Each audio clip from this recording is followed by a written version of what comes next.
All right. Ah, top of the morning, everybody, or whatever time of day it happens to be for you. Uh, Welcome back. This is Soul Commodore, and we're here. Going to be playing some more Breath of the Wild again. Um, yeah, and I got a lot of stuff to say today because, as many of you know, I really love a certain artist, and this certain artist dropped an album just a couple of days ago, and I got a lot to say. So, without any further ado, let's get into it. Let's get over here, and we'll calm this music down because Breath of the Wild has its own music. Okay, there we go. And let's get into it. Where were we? Oh, I know where we were. Okay. Also, pour one out for my VOD from 2 Saturdays ago. I completely forgot to save it yesterday, and it disappeared off the internet again. So that's two parts of this Breath of the Wild playthrough that are just gone now, just lost to the ether. So yes, we had just gotten this shrine open.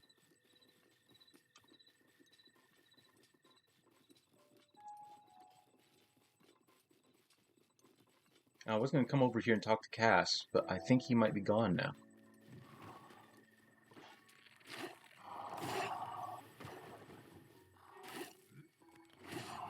Yeah.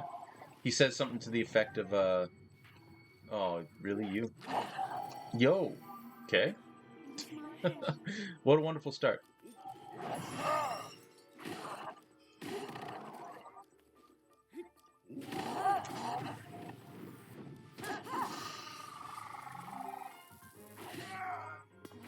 I'm only doing this because I kind of want this wind cleaver. Here we go. Um, off to a slightly rocky start, but you know what? We did it. We did it. We all right. Had to use Mifa's grace, but you know what? We made it through. Yeah, I think Cass is gone. Yeah. Oh well. We did that. So let's head over to the. Get out of my way.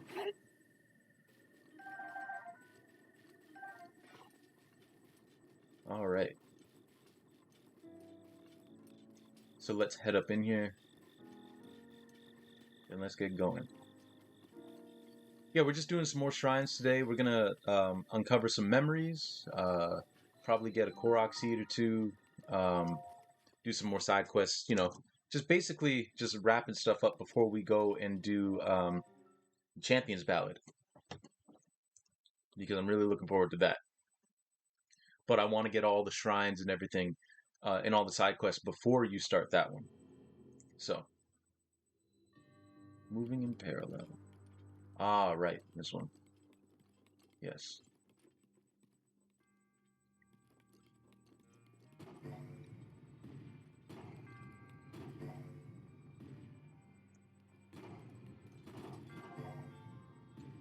I don't know if I got it. Oh, I did. Look at that. First try.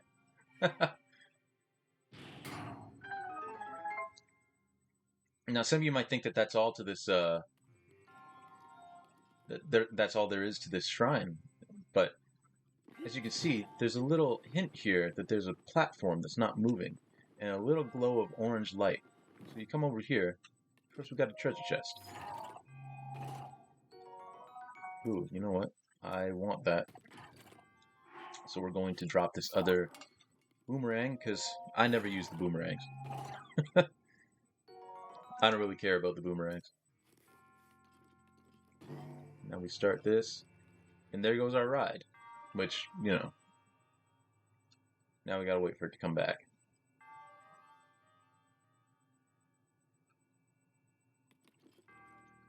I should have set this off with like a bomb or something, or put the boomerang on it. But, oh well. We just have to wait. Just have to take our time.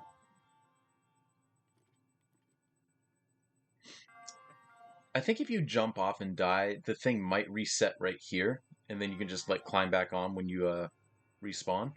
But oh well.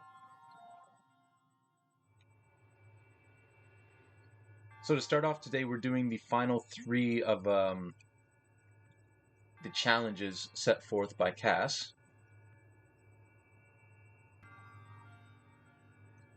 So this is one of them. So in we go. And we play Ring Around the Rosie again.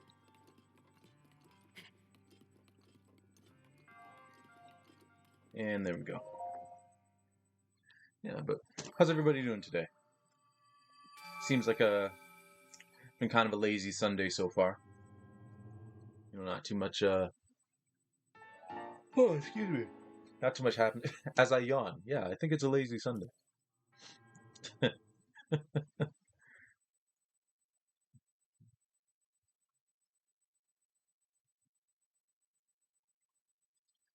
Okay, so what I'm gonna do once we get out of here is I'm gonna put on some clothes so that we don't get one-shotted by things anymore.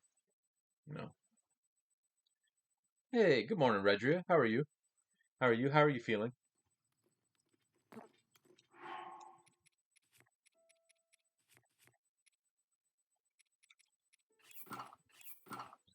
Top of the morning to you. There we go. That's better. So, if we look in here, that's one of Cass's that we uncovered.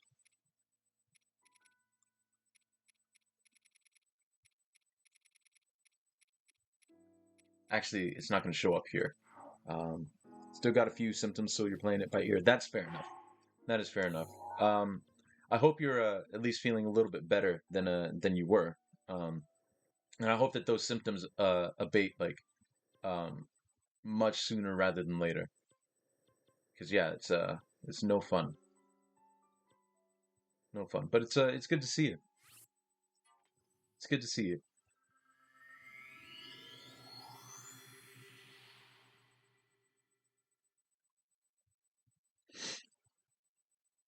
Ah, we're just playing through the game, and then probably around like the second hour or so, um, you know, because I want to lure people into my trap. Uh, probably the second hour, I'm gonna start talking about my feelings on this new Kendrick album. Let's see.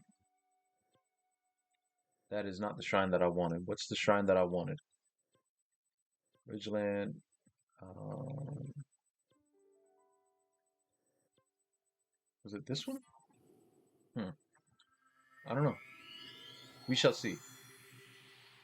I'm looking for the one that you get to where you have to be naked on the platform during a blood moon. Because I want to fly up and read Cass's book again.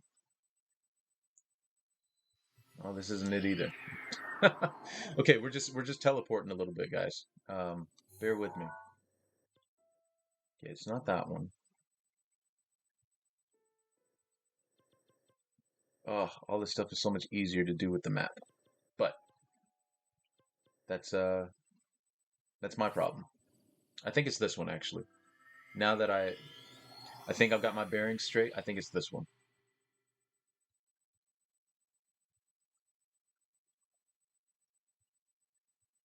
As you see, we still got a fair amount of shrines to go before we get to 120. Okay, is this the one that I need? Please be the one that I need. Yes, excellent. Now, Cass isn't going to be here anymore, but his book is. So we're just going to read through this and see which ones we've gotten, just to refresh ourselves, because it's been a while since we played this. So, Pago's Woods, we did that one. The Dragon's Teeth, we did that one. Hyrule Plains, Jetto Bridge, we just did this one with the circle rocks. Rabia Plain, we did that one where we had to get the deer on the platform. Gerudo Tower, we did that one, where we had to wait for the shadow to basically cover the platform. So that's 4 of them. 5. Okay, Kalora Lake. Giant boulder in Kalora Lake. We did this one. This is when we had to have the lightning strike the boulder, and it blew up the boulder and the shrine was inside. Horon Lagoon. I think this is one I don't think we've done yet. The winds of Horon Lagoon are supposed to be very intense. Yeah, I don't think we've done this one yet, so we got to head over there. Kitano Bay. We did this one, where we uncovered the treasure that was underwater at basically the 5 o'clock position.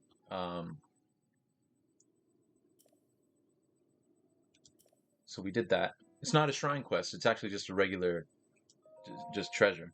Wash's Bluff. I think this is the other one. Oh no, we just did this one. Wash's Bluff. Yes. Night of the Red Moon. Okay. So I think that's oh, so we just have this one over here to do. So let's go do it.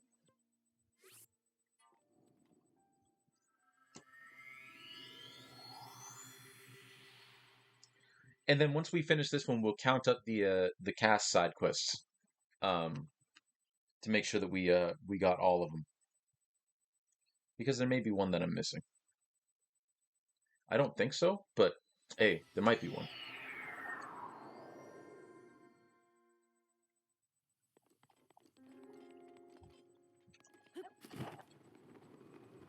So I think this is the quickest way to get to where we need to go.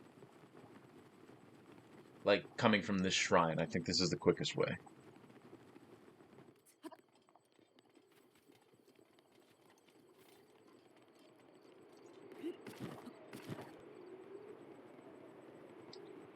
So much easier to do this when it's daytime and not raining. The last time we were here, it was, I think, nighttime, and it was raining, and it was not the most pleasant experience.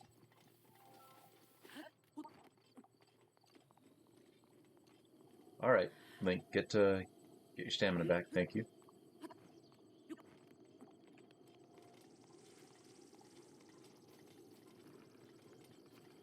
We're coming from the back end of this place. Usually I approach it from the front end, but wait.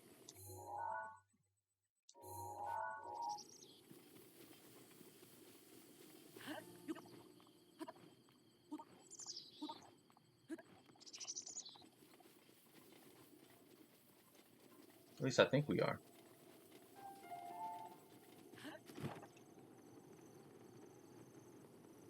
Hello, sir. Don't mind me. I'm just walking behind you. Relax. Everybody just relax.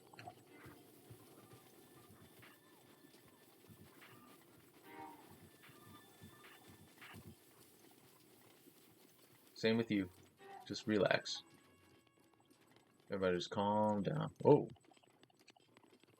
Someone's throwing boulders.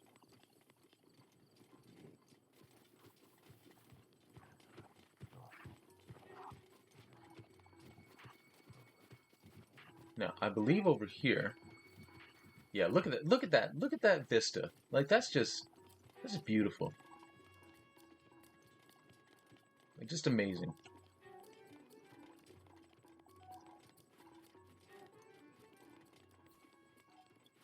Now, there's something in a treasure chest that we want over here. So I'm just gonna come in and take it.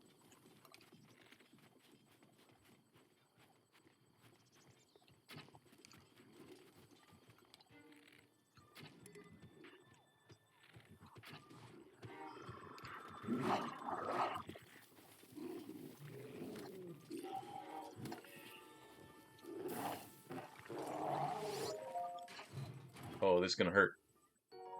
Yeah, there we go. Woo! Okay. Get out of here. Off we go. Woo! That was close. All right. But here's where we need to be. We just got where we need to be. I don't think I've ever really explored over here. But we'll get to that. We'll get to that later. I don't think there's anything of note on this little part of the land, but it would be fun to explore. But this here is where we need. Because as you can see, there's a shrine platform there. And Cass is right there, right below our feet right now. You can kind of see him.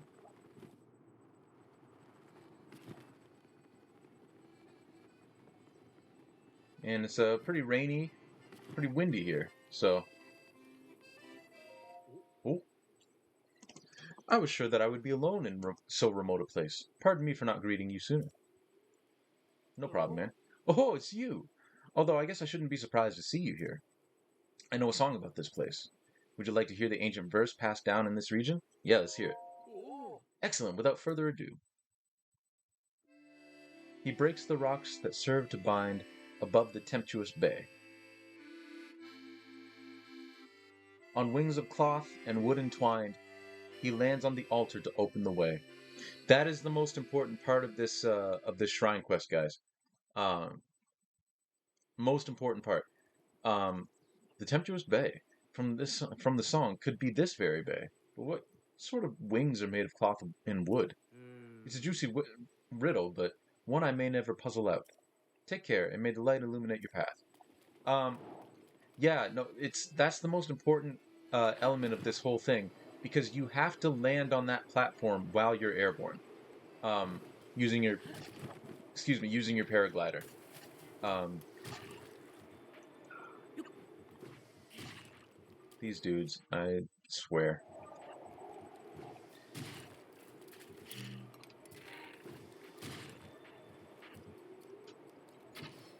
Thank you.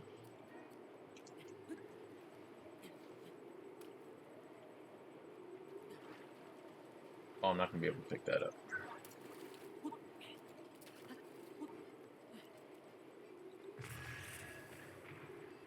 So we'll just throw a bomb down here. Hopefully it, well, it didn't really carry. So we'll try that again.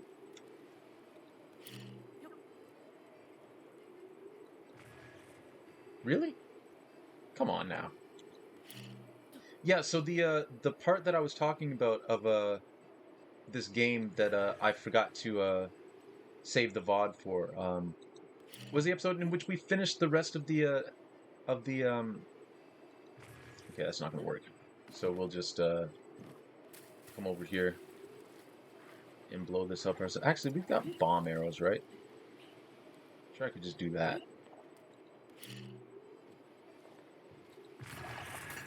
There we go. So that gives you a little updraft. And where do you go from here? From this updraft. Oh, well, it didn't take me. So we'll just we'll just swim over here. Actually, no, we're gonna do this right. We're gonna do this right. We're gonna do this proper.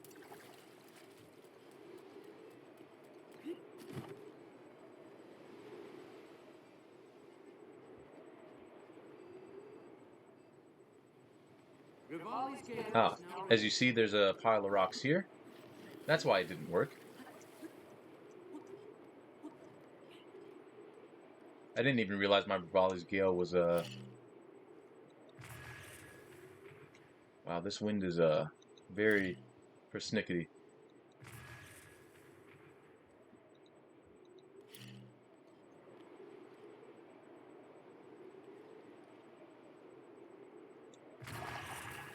There we are. So that's one of the pivotal ones, as you see from that cutscene. What was I saying? Oh yeah, the part that didn't get saved was when we were finishing up Terrytown. So it's kind of sad because I really liked that part. Okay, so we've got. Actually, you know what? We're going to use. No, we'll still use the royal bow.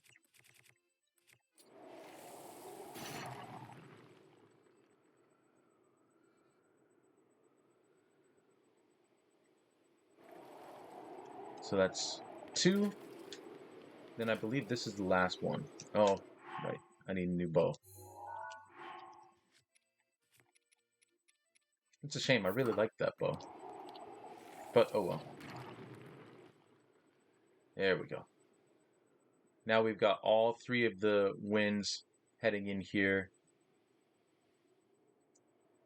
And we just have to get over to this platform, which is now active. So, because it made the little sound signifying that it's active.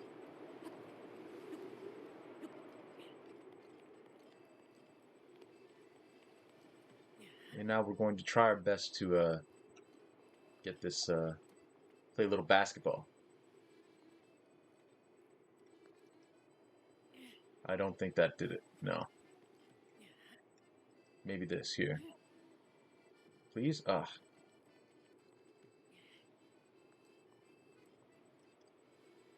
Come on.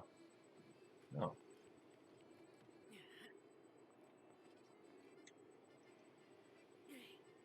That's got to be in. Yeah. There we go. 1 for 4. Not the greatest shooting percentage, but you know what? Whatever.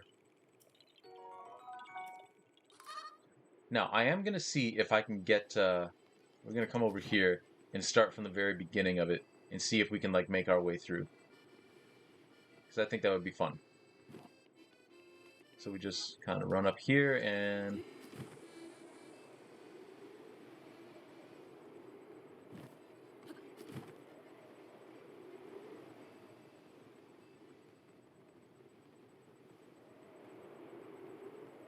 No, get back in.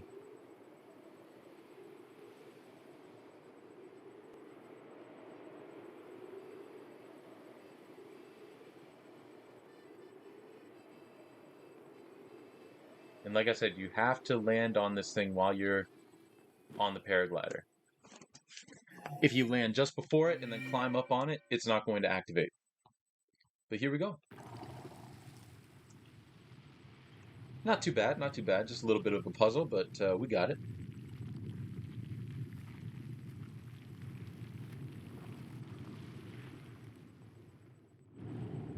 Beautiful. And of course, as per usual, we'll go talk to our buddy, because he'll be like, "Oh, it was a shrine." It's like they should probably stop surprising you by now, Cass. Ah, so the wings of cloth and wood referred to a paraglider. Of course. The way you soared on the wind made it look as if you truly had wings. I feel the stirrings of a new song about your deeds here. Take care, and may the light illuminate your path. All right. And if I'm not mistaken, this will be the last Cass shrine quest or side quest until the Champion's Ballad. So that'll be the last time we get to hear that magnificent song. But I might be wrong. I might be missing something. I believe it's always raining here. I'm pretty sure. Okay, if you could actually examine. Thank you. There we go. And in you go. Now, what is this shrine? What is this shrine?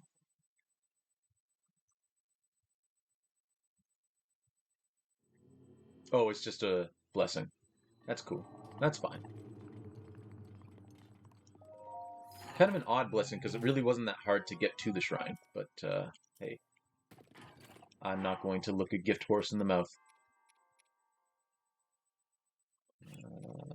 No, we don't need the frostblade. Wait, hold on. I lied. We'll take the frostblade. We'll drop the vocal club. There we go. And around we go, even though there's nothing back here. But it is tradition. And it's a harmless tradition, so we're going to do it.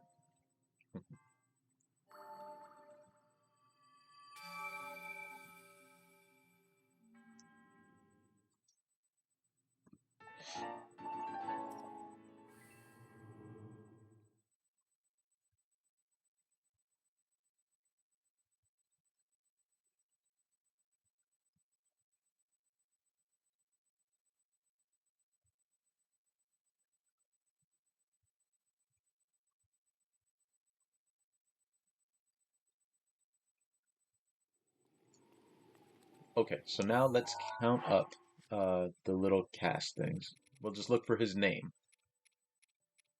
Okay, there's one. That's the one at Gerudo Tower.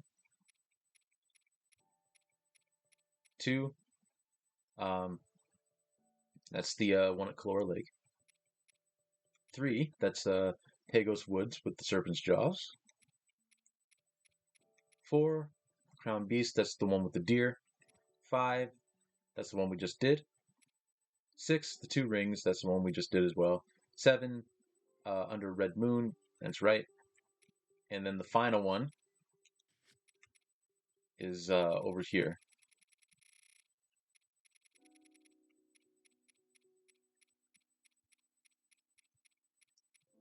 Come on, where's your name, Cass? Where's your name, Cass?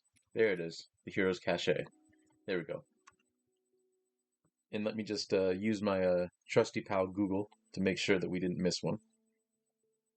Even though I'm fairly sure we didn't, but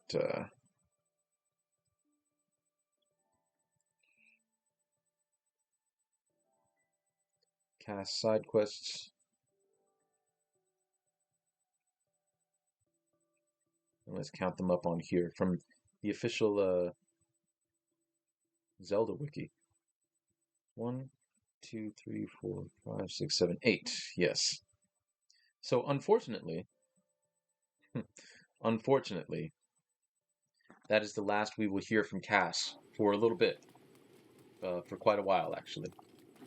Okay, so where do we go from here?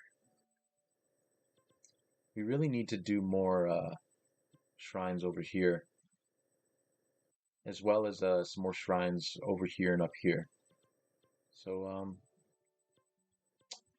why don't we do that?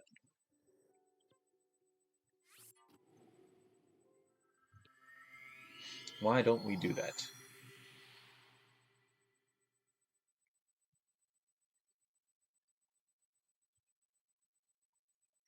Also have to make sure that we've actually uncovered all of the stables, because I don't think we've done that yet. Let's see, stables, Breath of the Wild. Just get the number of them.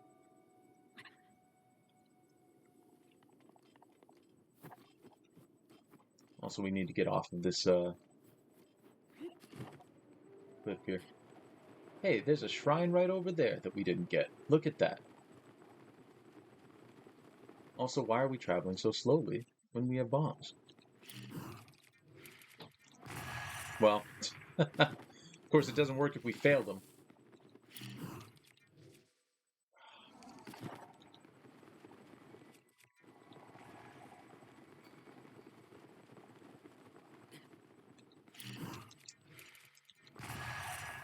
Okay, it's gonna be one of those days, huh? Okay, let's get to here. Let's gather ourselves. Let's just calm down and relax. And let's try it again.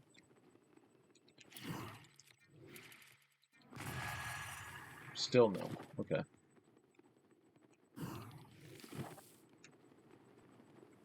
We will get this. Nope, my timing is off for some reason.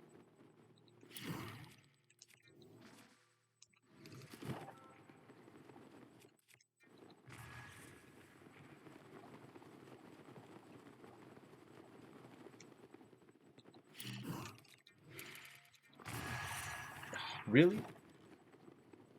Okay, that's like 6 of them in a row that we've failed.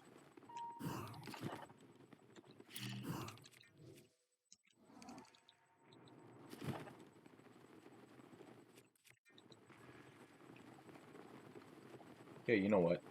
I'm not gonna play this. Let's head over here. Man, oh man. What a showcase and failure that was.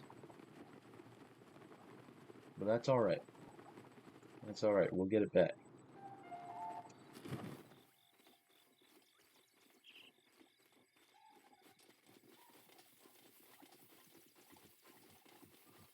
Where's this guy? Oh, he's over there.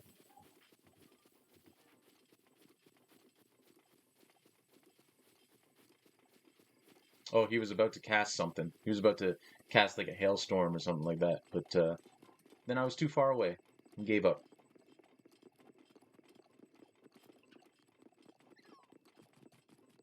Hello, Foxy.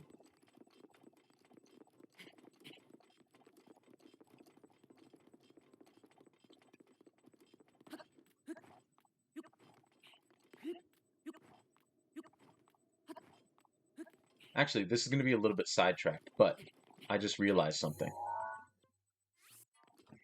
There was something I wanted to do before we go and get this shrine, because I know what shrine this is. So, hey, Jake from the woods. Welcome in. How are you, sir? How are you? We like sidetracking? Good, good. Because before I get all these memories, I want to talk to our pal with the paintbrushes. You know, because it's some extra dialogue that we wouldn't get otherwise. Also, I've come to the conclusion that I am going to miss some dialogue from people in this game. Uh, so, you know, that's just the way it's going to be. But when I was a child, I heard a rumor that shooting stars sometimes fall to Hyrule. I like to believe that one's true. It is true. I am very well, my friend. I am very, very well. You know, very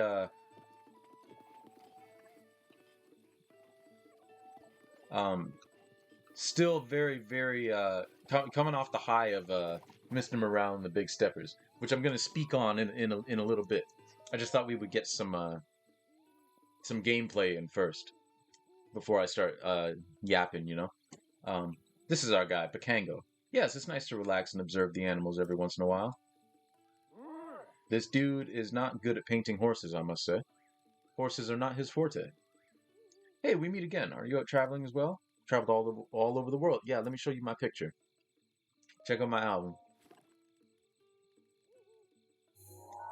Yes, there we go. The ancient columns.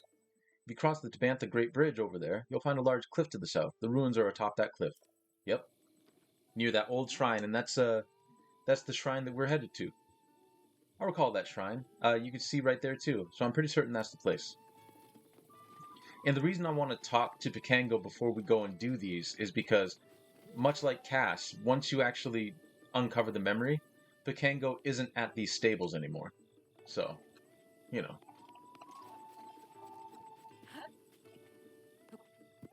Ah, that's a shame. Okay, so let's try to. We also like yapping. Good, good. Um, let's try this again. Nope, I don't have it today.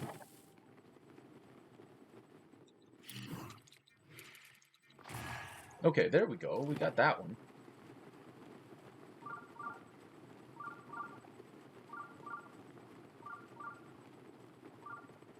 Yes, I hear you, Shrine. We're coming. Just you relax. Ah, yes, Jake. You missed the last Cass Shrine quest until the last time we're gonna hear Cass until we do the Champions Ballad. Although we could always just go to um we could always go to Rito Village and talk to Cass there. Yo, Reezy. How's it going? How's it going? Welcome in. Hope this Sunday morning is suiting you well.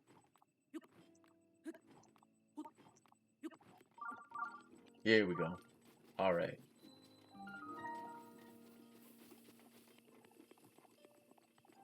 So you might notice that there is a faint glow over here, but we're going to do that later. We're going to do this shrine first. Knock this one out of the way. Of course. All right. Of course you would do that when I'm about to go into a major test of strength. But I'm a man of the people. I give the people what they want. Just cleaning the apartment, basically. Nice, nice, nice. I should probably do that. Maybe next weekend. uh, actually, probably not next weekend. But I'm going to heal up, and let's do this. Oh, look at all y'all being being all clean and stuff like that.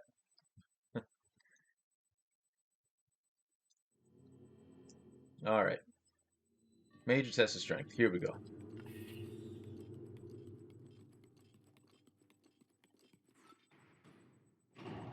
Angel, welcome in. Welcome in. Welcome in.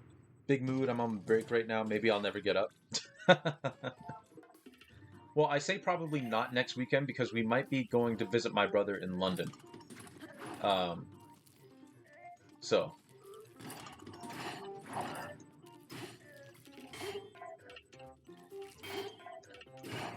at the very least, we'll be going down to my hometown to visit my dad and probably some other family members too. Yeah, I don't feel like dealing with your foolishness, so we're gonna.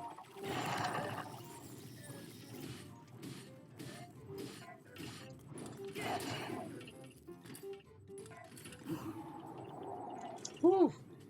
London, you say? I know of it.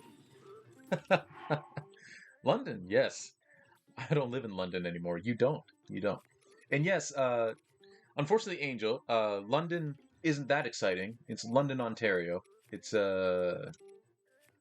yeah, it's I mean, you know what? I like London, but it's not as interesting as London, England, unfortunately. Well, that didn't work.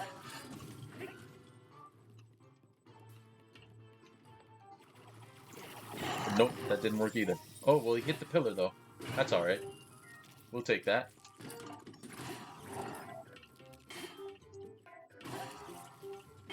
My ancient battle axe is broken there already, huh? Oof, oof, yo. All right. Um, thank you, Jake. I appreciate it, Jake,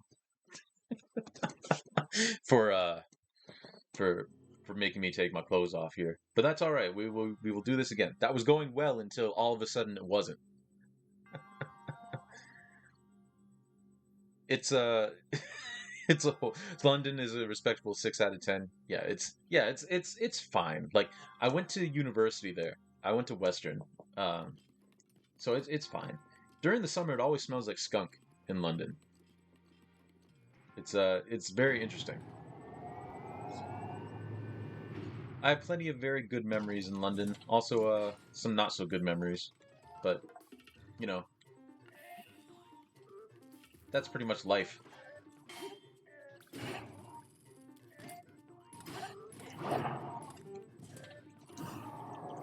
Okay, we got to make sure we time these right. 6.5 on a good day. Yeah.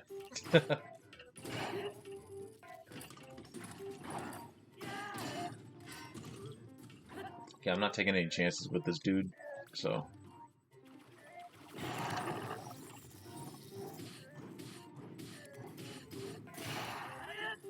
okay. That broke faster than I wanted it to, but you know what?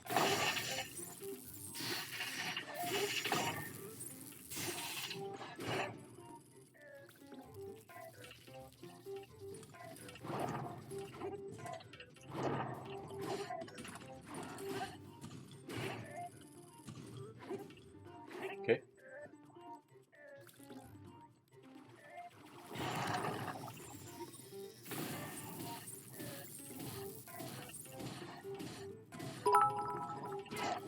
Hey, Jake, thank you for the 100 bits. Appreciate it.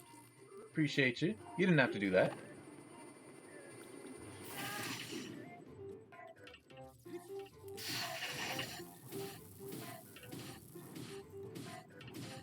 This dude's just eating it.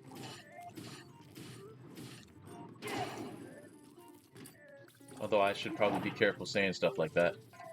Because I could also very easily eat it. Please use more arrows? Nah. Nah.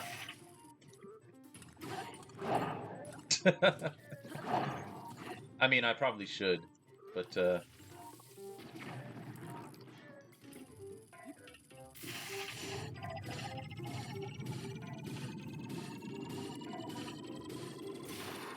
uh-oh.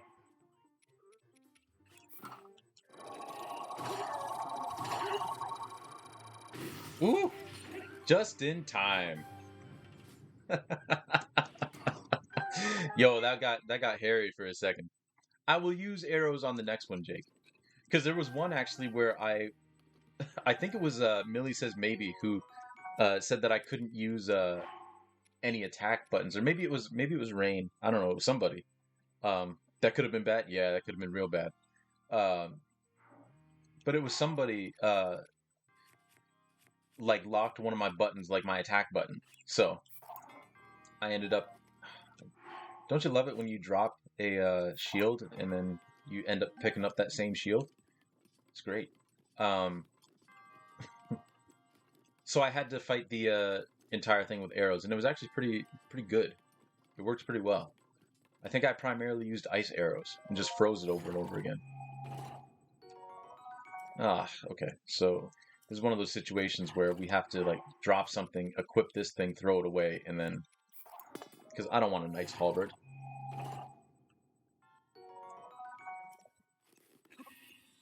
No, that's not. Equip.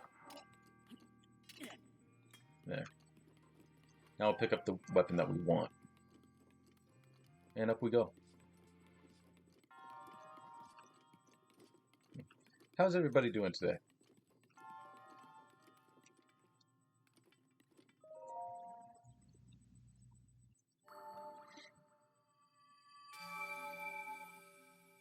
As I was saying to Jake, I'm still coming off the high of this new Kendrick album. Just ooh, nice. An apple fritter from Tim's. Very, very nice. Getting the day started. Also very nice. Very nice. An apple fritter from Tim's.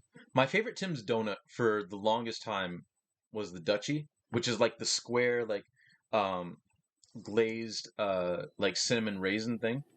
And then they got rid of it. But there's a donut place near us, Country Time, or Country Style, I should say, that still has the Dutchie, which I'm very thankful for.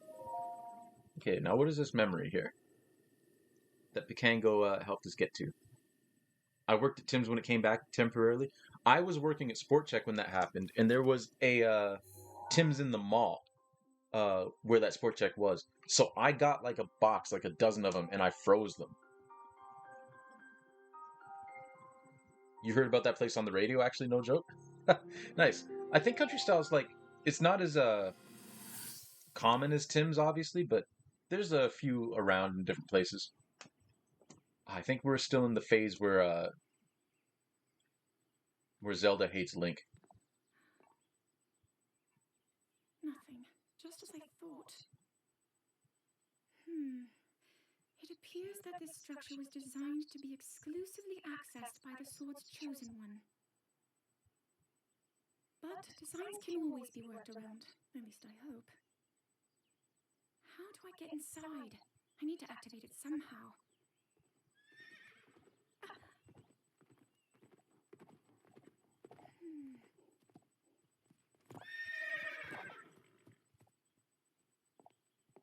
I thought I made it clear that I'm not in need of an escort. It seems I'm the only one with a mind of my own. I, the person in question, am fine, regardless of the king's orders. Return to the castle and tell that to my father, please. You want Link to talk?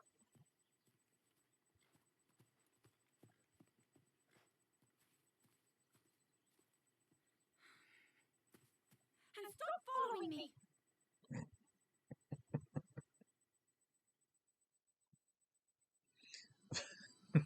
Me and a lot of people were calling and ordering literal boxes of them and doing that. Yeah, yeah. I mean, they were so good. I don't know why they got rid of them. Hot take: Tom Hortons. Tim Hortons is also a 6 out of 10, 9 out of 10 when you're wearing nostalgia glasses. Well, I think what that is, Jake, is that Tim's used to be really good donuts that were made like fresh, but now they're all frozen. Because yeah, Tim Hortons donuts now aren't that great. Um, Places like Country Style, places like there's a local place, Hollywood Donuts. They make like a run of donuts like first thing in the morning, and they're fresh. And then when they run out, they run out. Like that's it. You don't get any more donuts until the next day. That's the way to do a donut place, you know. Link's running after her like, I can't do that. Exactly, like, you want Link to actually talk to the king? Yeah, okay. Good luck with that. You want Link to talk? I bet. Might as well get this Korok while we're here. There's a place in Glasgow called Tantrum, and it is life. Ooh, Tantrum Donuts. Interesting. All right, y'all. Like, okay, you know what? I've held out as long as I could. I can't wait anymore. I'm going to, and my apologies if um, you are not interested in the record, or you don't like the record, or you have not heard the record yet, or you do like it and you're just tired of everybody talking about it. Um, I need to talk about my reaction to this album. No, I don't want that shit. No, thank you. Meteor Rod is not OP. Yes, it is about Kendrick's album. I need to discuss. Uh, I drove to a different neighborhood because where we live, like, I worked the bake shift at times. I never called myself a baker so much as a glorified microwaver. Yeah, which is unfortunate because like that's not the way to do donuts. And I understand for chains like Tim's, like you kind of have to do that just because like you have such a high volume of orders. Like I get it, but at the same time, it's like, come on, like.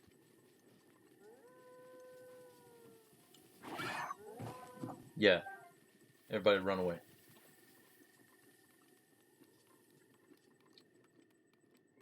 Um, so where we live, my girlfriend and I, is basically on a like basically like a couple of houses up from a bay, right? Like the street ends, uh, and there's a bay, right? Empress Grace is ready. My partner did not enjoy his new album. He said it was okay. That's fair. That's fair. Obviously, like his album is gonna be if you're, I mean, basically from what I've seen, like the people who didn't quite enjoy it, um, you know, didn't enjoy it for various reasons. Um, like there's not a whole lot of club bangers on there. Like it's not a very danceable album.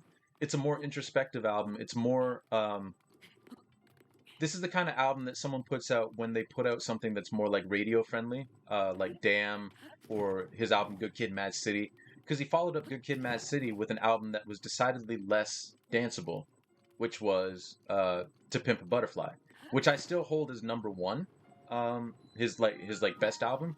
However, I think I would put this album at number two, um, like as my second favorite. Um, and I'm about to launch into why. Um, so we live at the end of a yeah. To Pimp a Butterfly is amazing. So we live at the end of a street. Like at the end of the street is a T junction, and then behind that is Frenchman's Bay, right? Um, so I like walking around our area, but it's kind of annoying because you can only just kind of funnel back down to our house because you can't really go out into the bay or out to the lake, right? You have to come back here, and no matter where you walk, you end up having to come back this way. My house in Chatham, like it's not the center of the city, but there are multiple ways you can go and multiple ways that you can come back to my house, in the house I grew up in. Here, not so much. There's really only one way you can come. So I drove to a nearby school and walked around that neighborhood, listening to this album. And let me tell you something. I walked about 8 kilometers listening to this album the other night. Um, and right from the get go, like you got the feeling that this was going to be something different. What if we made you sing it? I mean, you can. I don't know if it would hit the same. Um, but I knew right from the get go that this album was going to hit a little differently because Kendrick, and this is what I appreciate about Kendrick so much. Like every single one of his albums, he he tries something new, even though like he could just do a copy of To Pimp a Butterfly, he could just do a copy of Good Kid, Mad City, like sonically, but he's constantly trying new things and trying new sounds and different approaches, and that's not for everyone. It can be divisive. I myself, like I said, I really, really enjoyed it um, on my first listen, and then my second listen, because obviously with Kendrick, like you need to listen to a number of, you have to listen to his stuff a number of times to like catch everything. So I've listened to it multiple times since, and it just hits harder. Uh, like I, right from the get go, the first song, "United in Grief." Also, I'm just coming up here so that we can mark this tower off on our map. There we go. There we are. Okay, where else can we go? Let's come down here. Yeah, let's do some stuff over here. Oh, my stomach's growling. um, so yeah, basically, I fired up this album and then I just started walking and just kind of like, you know, just listened to it. Um, and yeah, right from the front, it's very, very different. Like right from United in Grief. And United in Grief, it's kind of funny listening to United in Grief at the beginning of the album and then listening to the album and then restarting it at United in Grief. It's very, very. This is not the shrine I wanted to go to. It's in the middle of a lake. I don't need that. Um, it's very interesting going back and restarting the album and listening to United in Grief um, at the front again, have knowing what you had listened to and all the lyrics leading up to that. Um, I, I'm getting sidetracked. Let me gather my thoughts. Um, so the thing about this album is that you're basically listening in on a therapy session for Kendrick. Like he mentions multiple times on the album the need to go to therapy. Uh, that people are he comments about going to therapy. He talks about his therapist. He talks about how his girlfriend Whitney Alford has told him multiple times that you should probably go to therapy, right? Um, that's a running theme throughout the entire album. And I think it becomes clear like right around the latter part of the first disc that yeah, this is all Kendrick like airing out all his, well, not airing out everything at his therapy sessions, but basically getting all of his inner thoughts out. Um, you actually, you know what would be a great place to talk about this at is Eventide Island, because it's like a central place that I don't have to like worry too much about like what I'm saying. I can just focus on doing that. So where do we need to go? I think if we go here, we can launch off of there and go to Eventide. Um, so yeah, the album's one big therapy session, and we're getting the deepest, darkest recesses of Kendrick's mind as he speaks on all the things that are like troubling him, all his past traumas, and it makes it. I think it is his most personal, most introspective album. Um, this is not where we needed to be.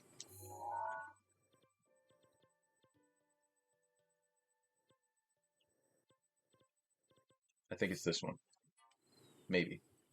Um, so you go through the tracks. Obviously, United in Grief are about all the different things and all the different ways that Kendrick has contemplated and dealt with grief, right? Which will come into play on the second to last song on the album. Um, then you got N95, which, everyone thought this was going to be a track about COVID, for the masks. Um, but then he does something, you know, clever in that it's not about the masks per se, but it's about removing the masks that people put on, uh, like on social media, on their daily life, to kind of mask like who they actually are. Um, Ugh, that didn't work. Which I thought was a really cool take. And again, like he's kind of like um, coming at people who criticize him in this song because like he's like, you all don't actually know me. You know, you should be focused on the stuff that's like actually like outside your window. You know, just take all that stuff off. You know, because things can get kind of ugly if you don't, right? Um,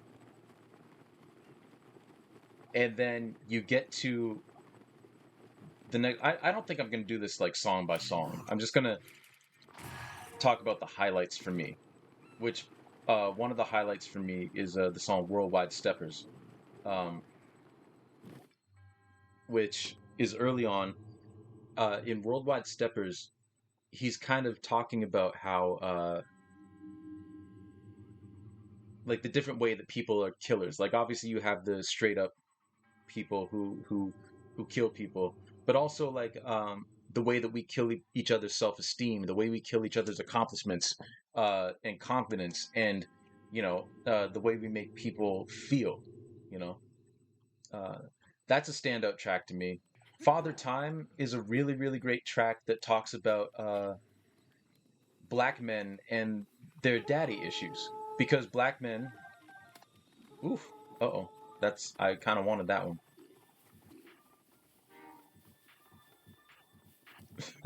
Oh well. Y'all can't catch me. Um, basically talking about how like even if you do have a father figure as a black person, um, a lot of times, specifically as a black man, um, a lot of times, especially in the culture that Kendrick grew up in, like it's still a very toxic relationship because black men aren't supposed to show emotion. You know, he talks about how his dad um, went like right back to work after his Kendrick's grandmother died, like his dad's mother. And Kendrick is like, "Why did you go back to work so soon?" And his dad's like, "Well, because uh, bills don't have no silver spoon. Basically, the bills need to be paid. Like I can't take time off to feel grief about my mother dying. Like I need to get back to work. You know, which is just heartbreaking. You know, uh, and of course, like he talks about absentee fathers, but it's mostly about um, oh,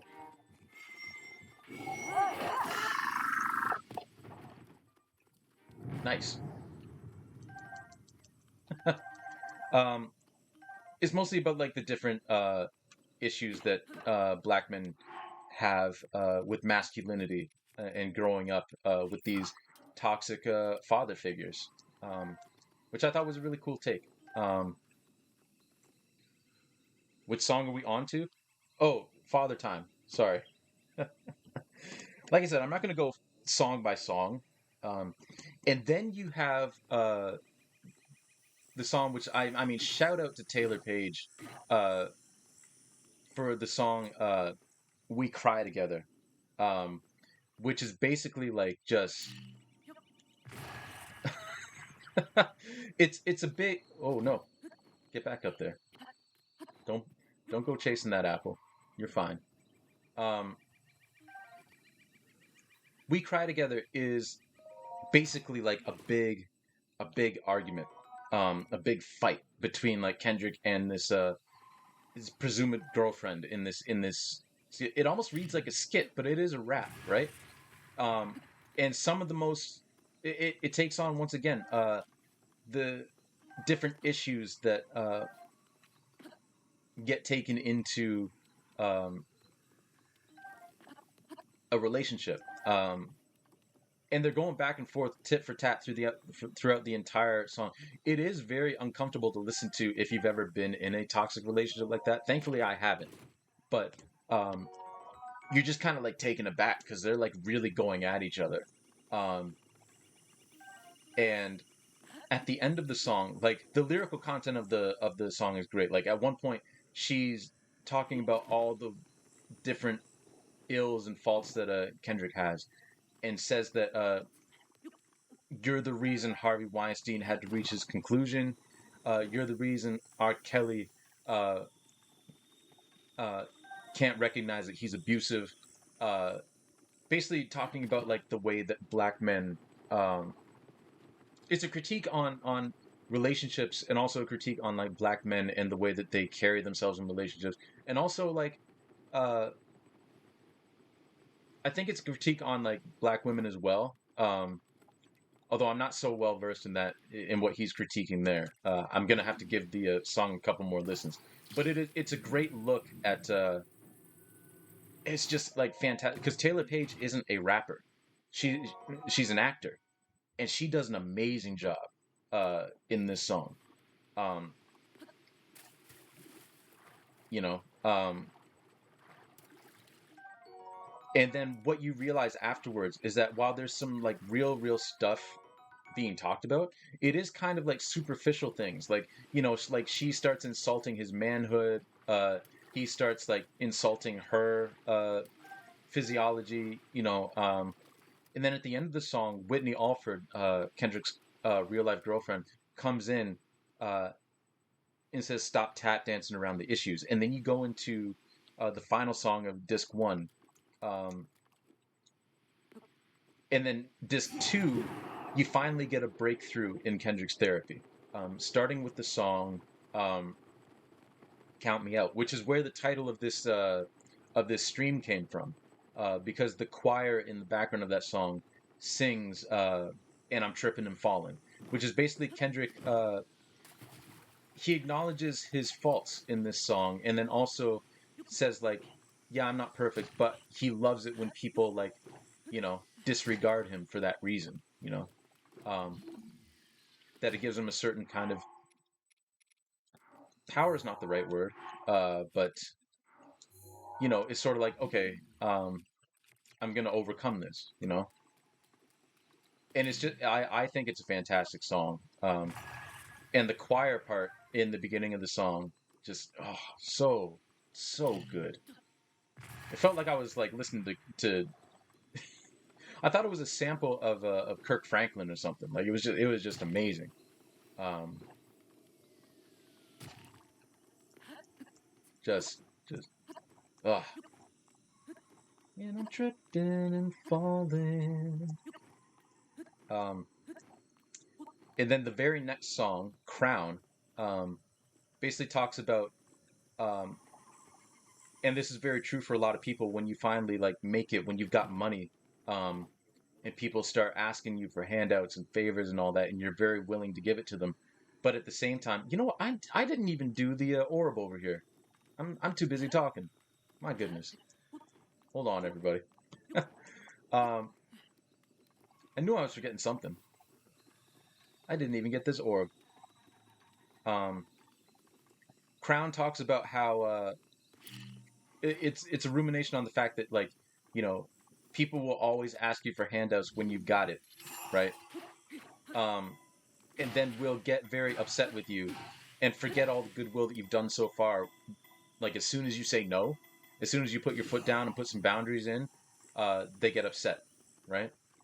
And the refrain in that song is like you can't please everybody, which is true. Um, and it's something that's very important for all of us to realize. So we're working through the therapy session, and then we get to the song. Like honestly, like the final five songs on this album, especially on side two, are devastating. And I'm gonna talk about the three of them, right?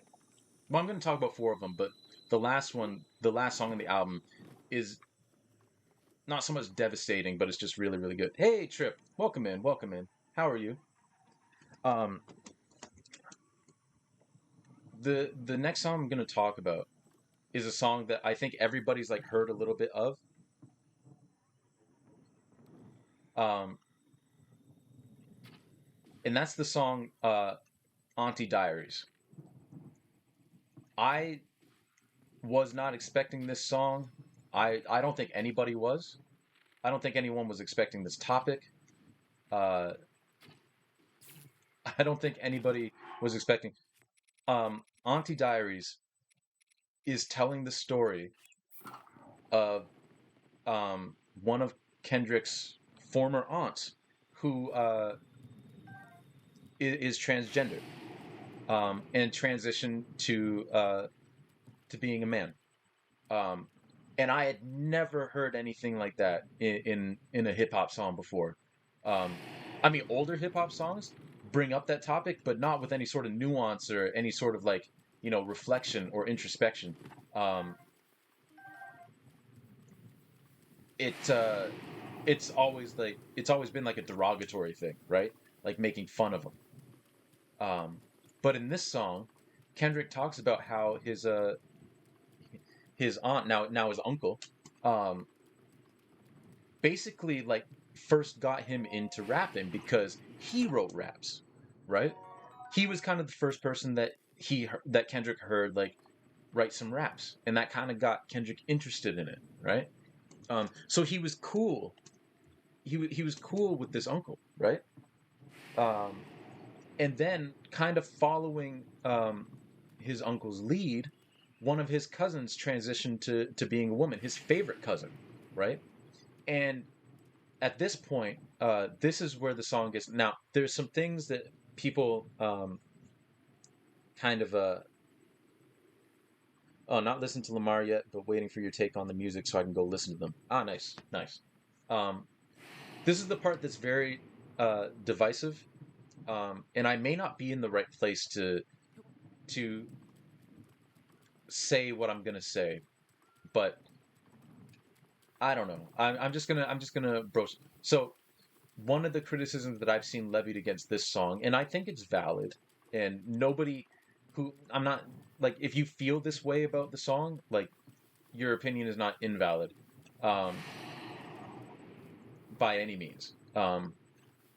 But throughout the song, Kendrick, while portraying his younger self, because that's what Kendrick does, he portrays himself in different viewpoints, right?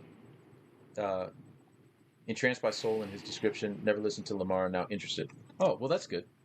Uh, so in this song, while he's describing his younger self and how he didn't know any better because it was just a slur that you use to make fun of people, he drops like the F slur um, a couple of times through the song, to highlight that when he was a kid, he didn't know no better. Oh, no, no, no, no, no, you leave me alone.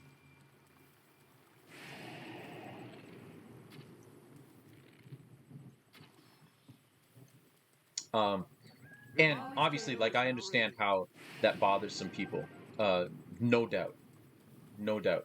But he uses it to make a point at the very end of the song.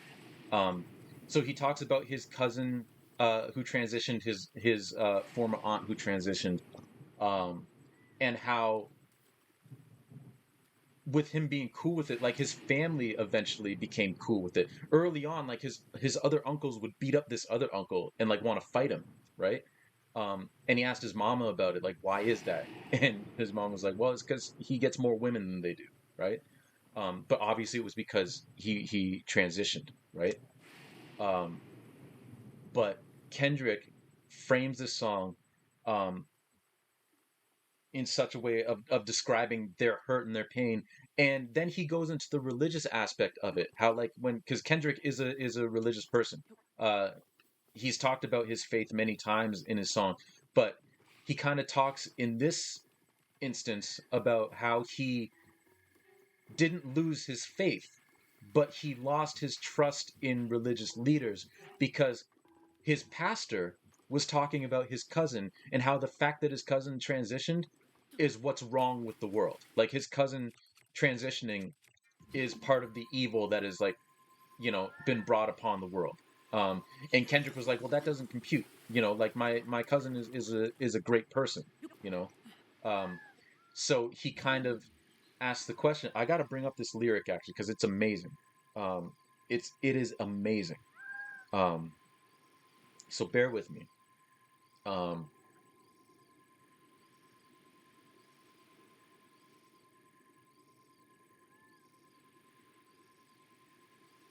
Auntie Diary lyrics. There we go. I don't want to open in the Genius app because the Genius app is kind of garbage. It's very very slow. Um, so toward the end of um, toward the end of the third verse, or the fourth verse, I should say. Um, I'm just going to read this because this is just amazing.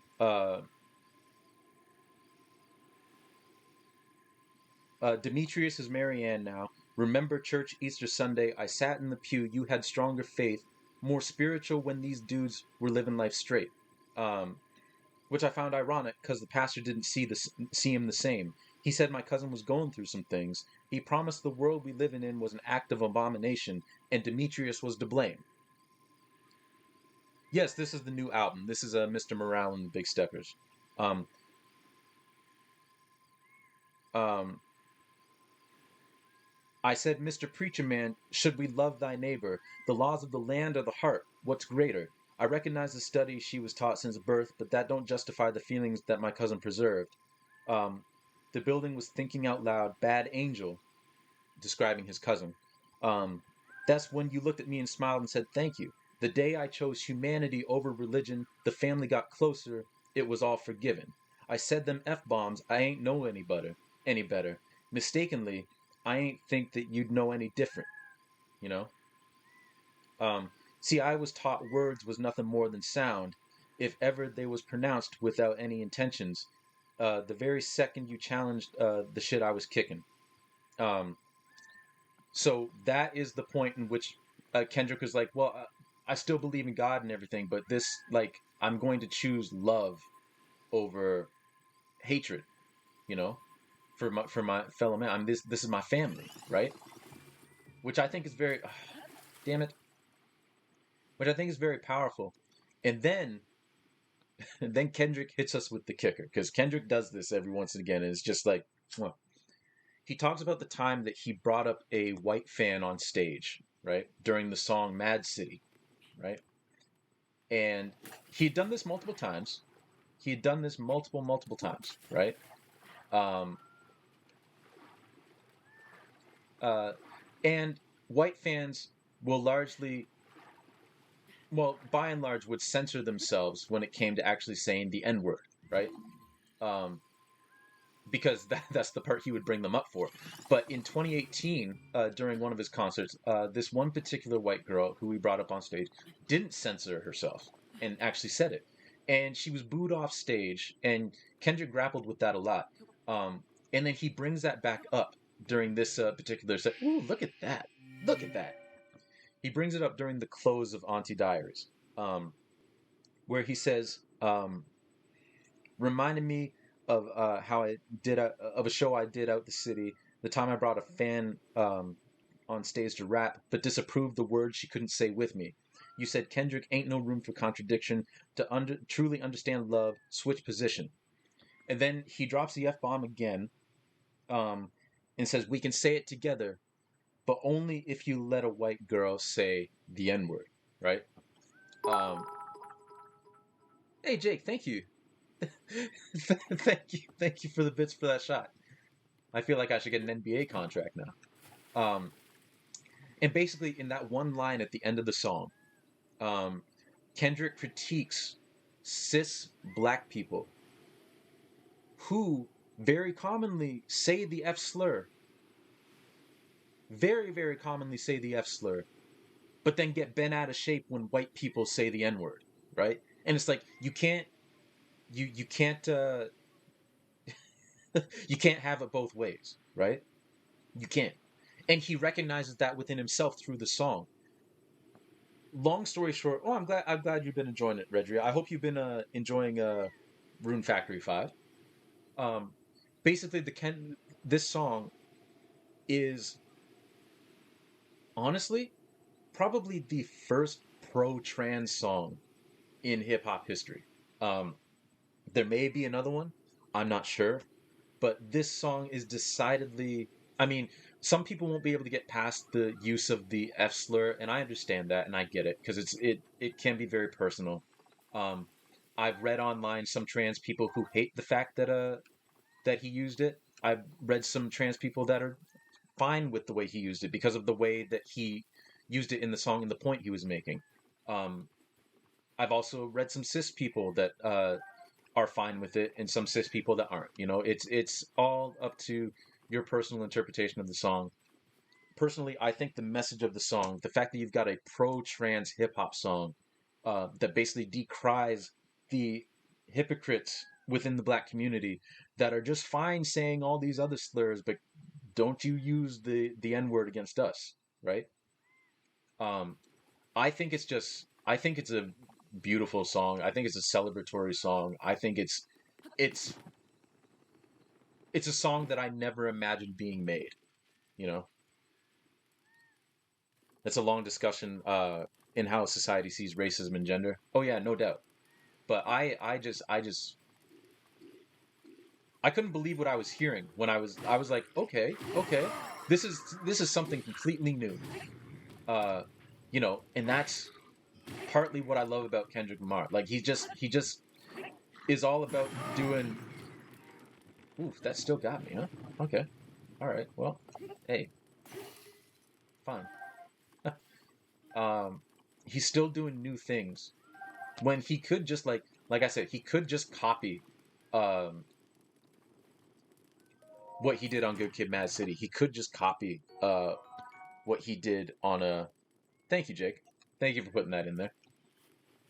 The transgender pride. Um, like he could just redo what he did on the other albums that were successful, but he's pushing the envelope lyrically and musically. Um, I'll just touch on the music real quick. Sonically, I have not heard anything like this before from Kendrick. Like just the sonics on this album. The main instrument throughout the entire album, actually, along with all the other flourishes and everything, is piano. You know, which I think is done really really well. Uh, but so Auntie Diaries is the first song that really makes you go like whoa, right? And then we get to the song that I tweeted about. Um, there's one more point I was going to make about Auntie Diaries. Oh, another issue that people have with Auntie Diaries is Kendrick does misgender both his cousin and his uncle through the song. Like he'll switch back and forth. Like sometimes he'll gender them correctly, sometimes he won't. And knowing Kendrick is sort of like the Toby Fox with Undertale. Like the game Undertale, like everything was deliberate, right? With Kendrick, I think that was on purpose to kind of highlight that as far as he has come personally, he still has some hangups um, where he makes mistakes, and so does the black community as a whole. You know, I think it's just highlighting that there's a really long way to go still in terms of like acceptance, but that we need to start. You know, um, so that also rubbed some people the wrong way, which I totally understand too. What the? Oh, do I? Uh-oh. Okay, hold on. I'm not dying here.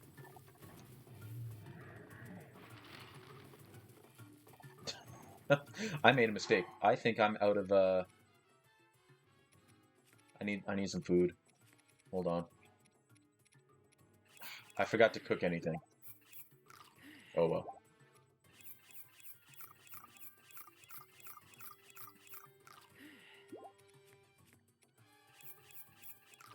Ah, I got too wrapped up. Um anyway, I think that um when it comes down to it, Auntie Diaries is going to be one of the most important songs that a hip hop artist has ever done. Um like I think it's going to be, I don't know, groundbreaking might be a little too much, but I think it's is like just super important. A super important song. Hey Jake, thanks for the lurk. I appreciate it. I always feel like somebody's watching me. Appreciate the lurk, brother. Um, so now what I'm gonna talk about is the second to last song on the album. Yo, y'all can leave me alone. Oh, I am failing here. Okay, hold on.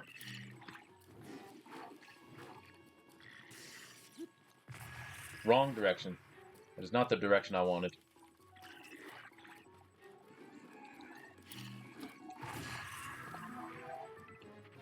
Ah, come on.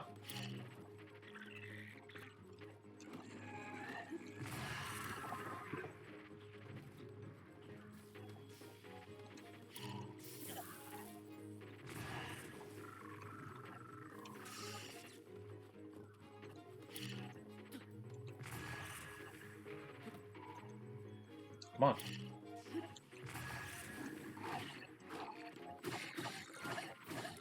Ah, got lotion in my eye.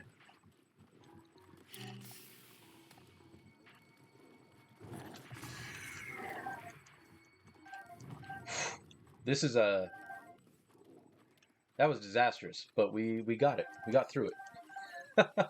Oh my goodness. Man, oh man. Okay. Uh, so what was I saying? Okay, now we're gonna talk about a song that I tweeted about. The song that I tweeted about. The song that tied uh, um, "Sing About Me, I'm Dying of Thirst" for me on this album. The song that made me cry. And you know what? Even now, like every single time that I hear it, I either cry or I tear up. Like it's that powerful a song to me. And that is the penultimate song on the album. That is Mother I Sober. Um, we talked about how the first song talks about united in grief, right? Kendrick talks about the grief that he's felt through his life. Um,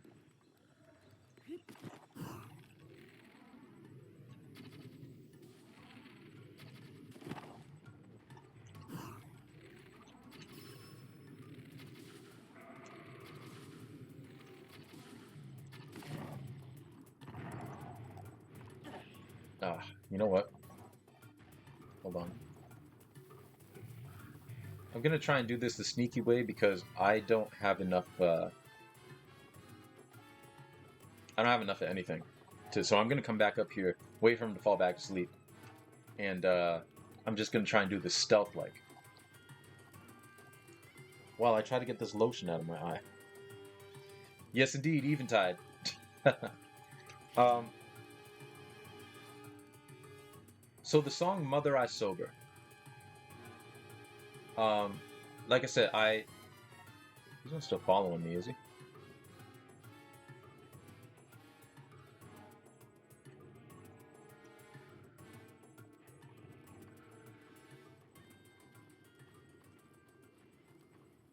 Oh, he is.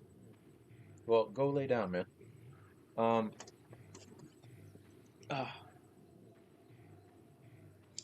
I'm crying right now, but it's because I accidentally got some lotion in my eye. Okay, here we go. All right, so the song "Mother I Sober." "Sing About Me, I'm Dying of Thirst" connects with me. I've talked about this before because um, a big thing for me in that song is the chorus. Like when the lights shut off and it's my turn to settle down, my main concern, promise that you will sing about me. And that's off of his Good Kid, Mad City album, right? And it's a concern that, well, not a concern that I have, but I just hope that like when it's my turn to go, when it's my turn to pass away, when it's my time to die, that people will remember me and talk about me and sing about me and tell lies on me and all that kind of stuff, right? um I hope that I would have made a positive enough impact on people to do so, right? So that song really resonates with me. It's a beautiful song. "Mother I Sober," like I said, made me cry, uh because this is Kendrick bearing all of it. He lets go of all of it. um he This is basically like him finally telling his therapist everything, right? How he witnessed his mother get beaten up when he was 5, and how he considered, like, growing up, like the guilt that he carried by watching that happen. Like he says he should have got a gun, but he was only 5 years old, right? Um, and he had to carry that throughout his childhood.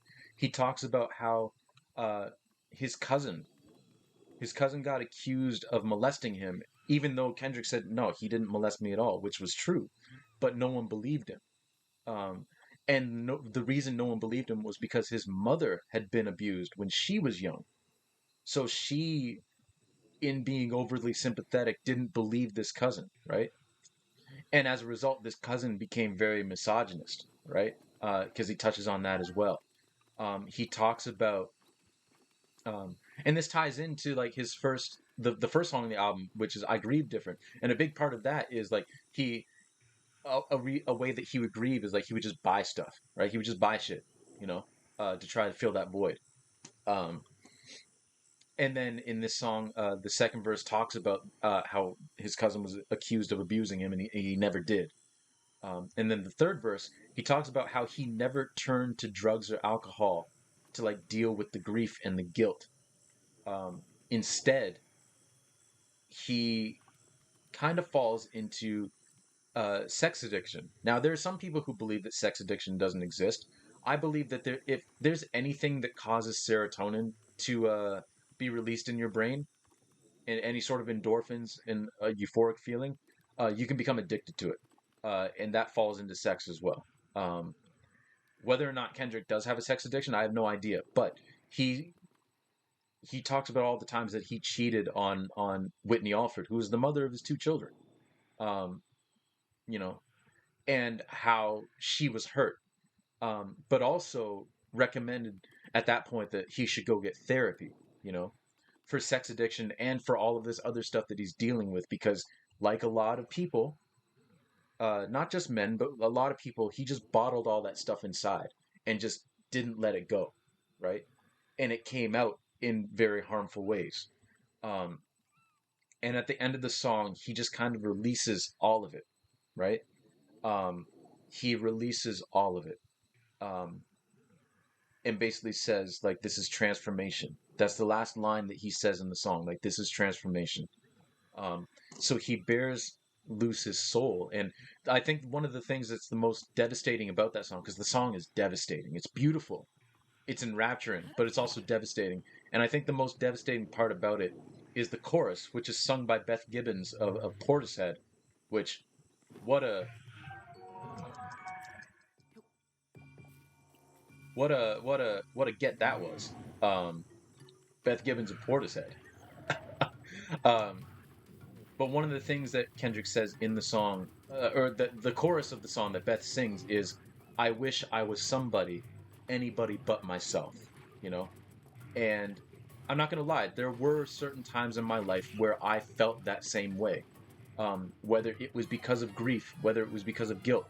When my mother died, um, I didn't particularly wish that I was somebody else, but there was a time where I was like, again, like I don't want to die. I just don't want to exist for like 24 hours, because I can't deal with this, right? And in that kind of same line, it's like, I wish I was somebody, anybody but myself, because myself wouldn't have to deal with all of this, right? If I was somebody else, I wouldn't have to deal with this. But then, of course, everybody on this planet has their traumas, right? Um, so even if you weren't yourself, like you would still have trauma to deal with. Um, yes, I'm coming. Hold on. Um, and it's just a beautiful, beautiful song. Um, and at the end of it, like Beth Gibbons, like he says, "This is transformation," and then the chorus plays again. Um, and she sings, "I wish I was somebody, anybody but myself," and then repeats it. And then the next voice you hear is Whitney Alford talking to Kendrick's daughter, saying, "You did it. I'm proud of you.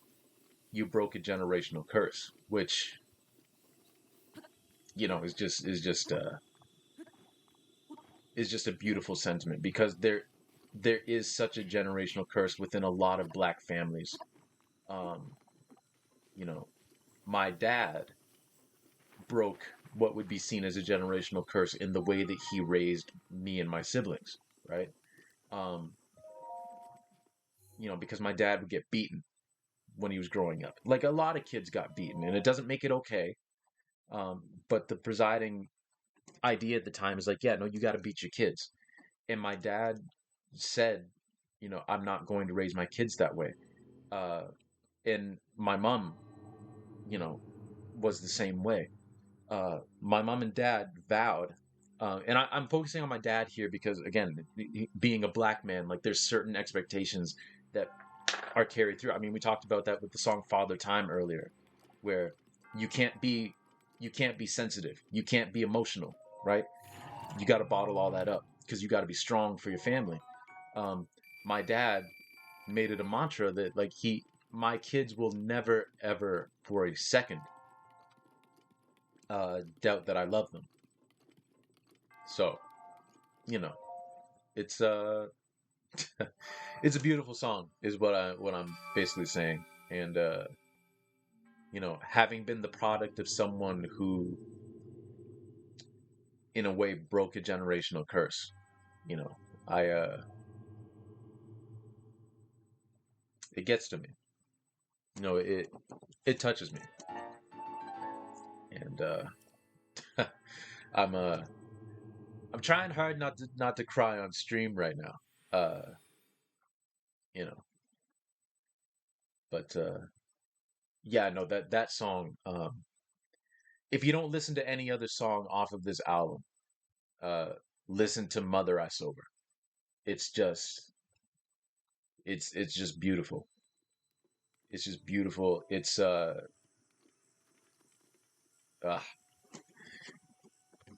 it is quite the song. Kendrick outdid himself with that one. Um,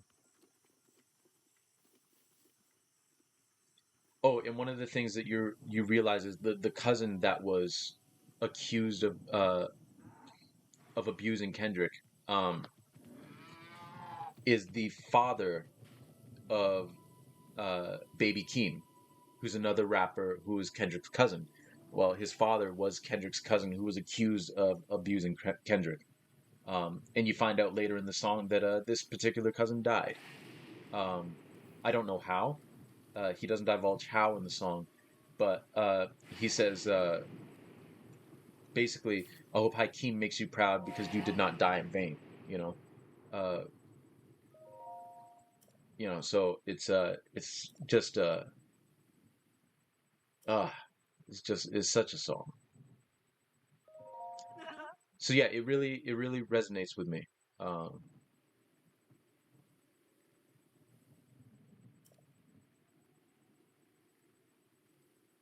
yeah, there's nothing more I can say. Uh, Mother I Sober, just devastatingly beautiful, and struck a chord with me that few other songs have. You know.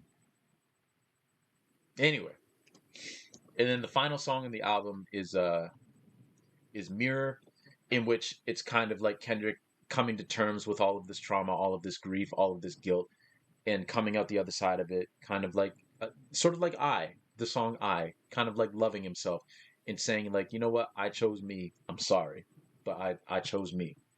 You know, forget all this hurt and pain and grief. I'm choosing myself. You and it's a beautiful way to end the album. So this album doesn't have a lot of bangers, like I said. Doesn't have a lot of songs that are going to be like played in the clubs. Um, it really doesn't. But at the same time, I think it's the rawest bit of emotion that I've heard from Kendrick. And Kendrick is not one for not bearing his soul. He bears his soul a lot in his songs. But this album just hit different. This was like very, very personal, very private. And the fact that he opened up to us, you know, And another thing that I saw, like a reviewer of the album do, which I think is beautiful, on To Pimp a Butterfly, Kendrick's got a song called You, right? In which he laments that loving you is complicated, and he's talking about himself and just basically going through all his faults.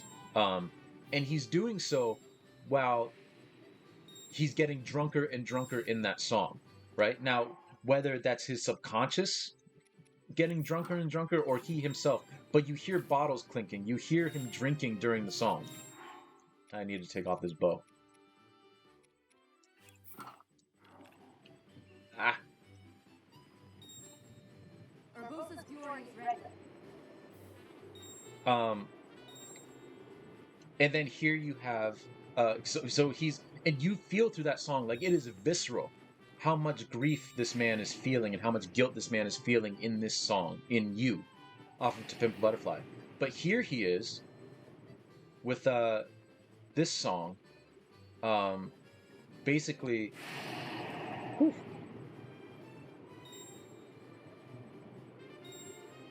um, in the lead up to the choruses, Kendrick says you haven't felt guilt and you haven't felt grief until you felt it sober, right? So it's kind of like devastating in that way too. Like he was already feeling a whole lot of grief and guilt when he was drunk in that one song, and now here he is like saying like, yo, you haven't, like, that's nothing compared to what I feel when I'm sober, right? Um, yeah, just it's a devastatingly honest album. Um, and I recommend everybody give it a listen, even if it's not your bag, even if you end up like not enjoying it, like that's fine. I think it deserves a listen nonetheless.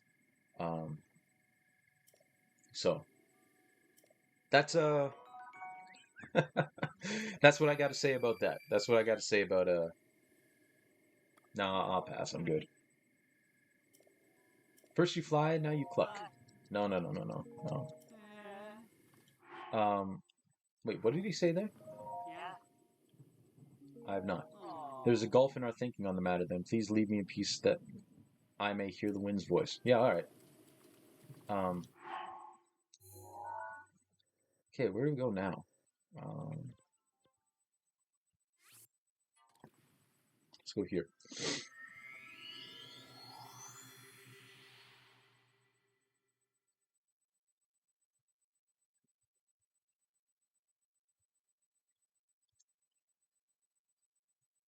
But yeah, that's my review of Mr. Morale and the Big Steppers. Like I said, I think I gotta myself. I gotta put it ahead of Good Kid, Mad City, and just behind To Pimp a Butterfly for me. You know, it's my second favorite album. Um, and yeah, just like I said, if you listen to nothing else, listen to uh um listen to Mother I Sober. And for those of you too who don't particularly like cursing or anything like in your music, he doesn't curse once during Mother I Sober. So yeah, keep that in mind too. Thanks for sharing. Gonna lurk for a bit, but we'll definitely find the album to listen. Well, thank you for lurking and listening, Trip. I appreciate it. I appreciate you. I always feel like somebody's watching me. Um, I'm sure that a lot of you, well, I don't know if a lot of you, but some of you may not appreciate this, but this will not be the last time I will probably talk about this album and in particular that song. Um, I got a lot to say about it still. Um, Also, Soul, I never curse. That's right, Trip. You don't. I have never heard you curse at all. Um, I don't know if we're gonna make it up here, but we're gonna try.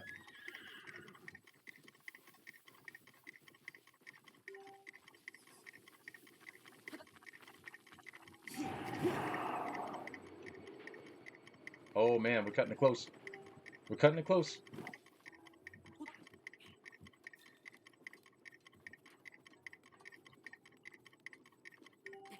Hey, you made it.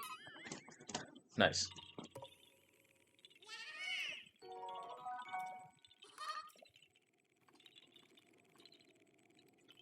Also, to all of you people out there who listened to the album and didn't particularly like it, um, this can happen a lot with stuff like this.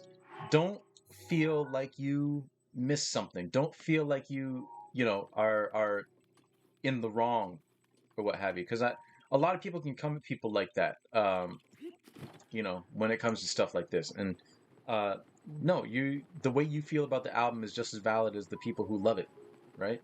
Um, so don't feel obligated to like if you listen to it the first time and you just weren't vibing with it and you don't really care to listen to it again, because a lot of people will say like, oh no, you got to listen to it again, you got to listen to it again, you got to like you know put it all together. And it's like, no, if you didn't vibe with it, then you don't have to listen to it again.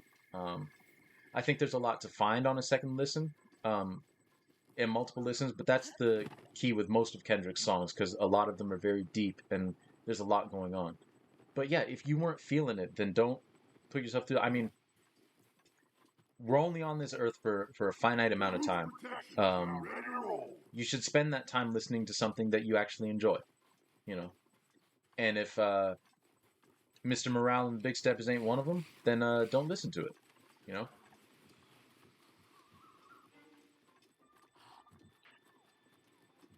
Anyway, that's my take. I never noticed these.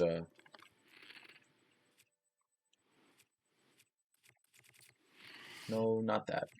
This. I never noticed these up here. I want some jewelry.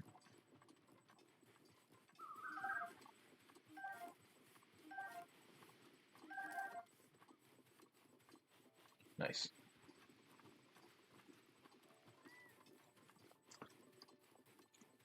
All right, so let's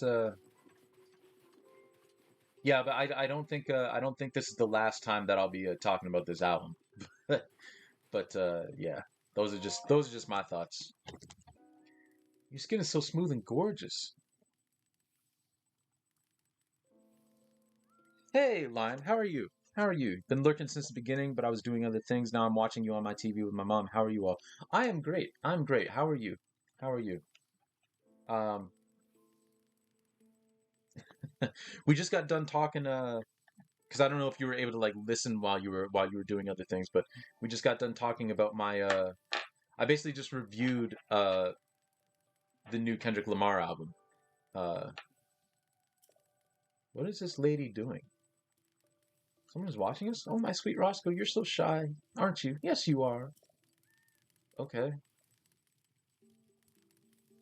Ma'am, ma'am, that is an orb. Never ever let you go. Head over heels for my special friend who's been around since ancient times. You're so ancient and special, Roscoe. Yes, you are. Sorry, my sweet Roscoe, I fibbed a little. The truth is, I want to see guardians. Flying ones, small ones that walk around. I want to see the guardians in all the world. Oh, great to hear, great to hear. Hey, Spirit561, how are you? How are you? Welcome in. Welcome in. Not the ones around here that have rusted away either. Live and fresh and lively guardians. If I ever do get to see them, I may just have to leave you, my friend. Oh, but don't you worry. Getting near a guardian is too dangerous for me. Flying ones, small ones that walk. I'm afraid seeing guardians is nothing more than a dream within a dream for me. All right. This this lady's going through something. um, but glad to hear that you're doing well, Lime. I really glad to hear it. Um, but yeah, just got through reviewing Mr. Morale and the Big Steppers. Almost cried on stream. Uh, talking about how Mother I Sober, one of the second to last song on the album, really spoke to me. Um, yeah, so it's been a bit of an introspective stream so far. It's been a it's been a reflective one, I must say. So I guess we got to go take some pictures of some Guardians because I don't think I've taken any pictures yet, which is upsetting because I thought I was taking pictures of Guardians, but no, no, I have not been. I've been failing. Oh, you good? I'm glad to hear that. I'm glad to hear that. Very glad to hear that. You want to get out of my way. I don't want to deal with you.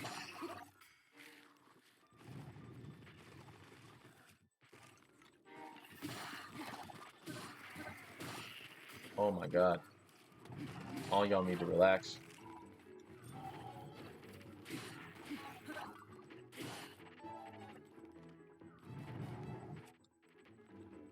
Oh, there's still one of you, huh? Not anymore. We might as well get this puzzle done. Okay, so it's 3 and 1 on the side.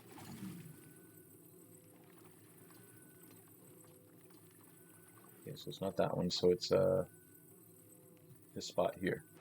There we go. Not too bad.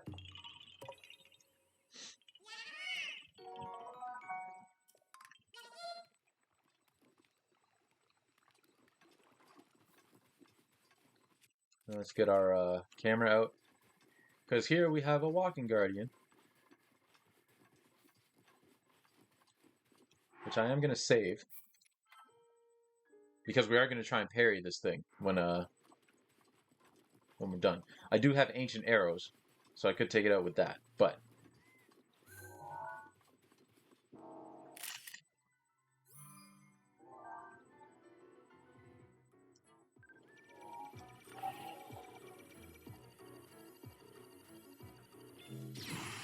here, there's one.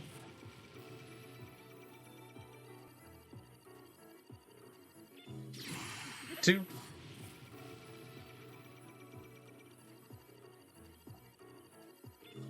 Ah, get out of here, boy. Get out of here, son. You ain't nothing. You ain't nothing. Get out of here.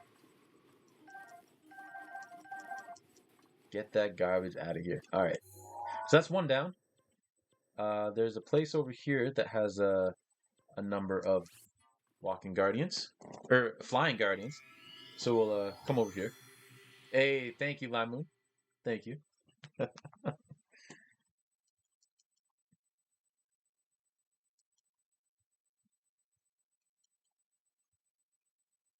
Appreciate it. Thank you for the GGs.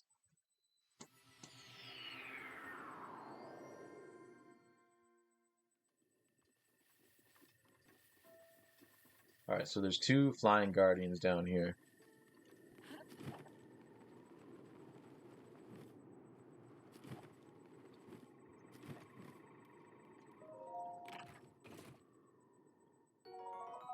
Now, if we can get away with taking a picture of this one without getting caught, then we'll do that.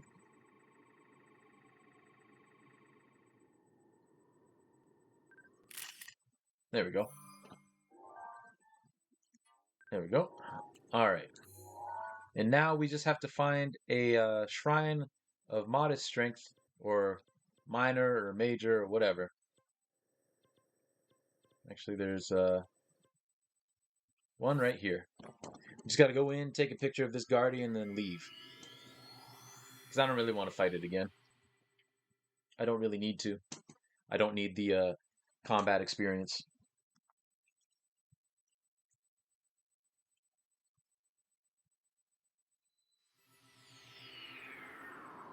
Ooh, it's a little windy out here. Looking at that sail. Alright, so there was a blood moon, so this should have a guardian in it. Now again, you'll notice that the guardians outside that are like trying to attack Link are blue and purple because they've been corrupted by Ganon. The guardians in here are blue and orange, which are their original colors, blue and orange. Notice that it has orange highlights instead of blue, which I think is just an amazing thing because these ones are designed specifically to help Link become the hero. There we go.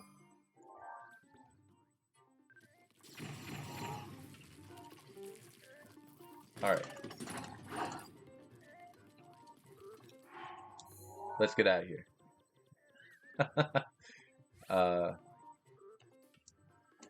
There we go.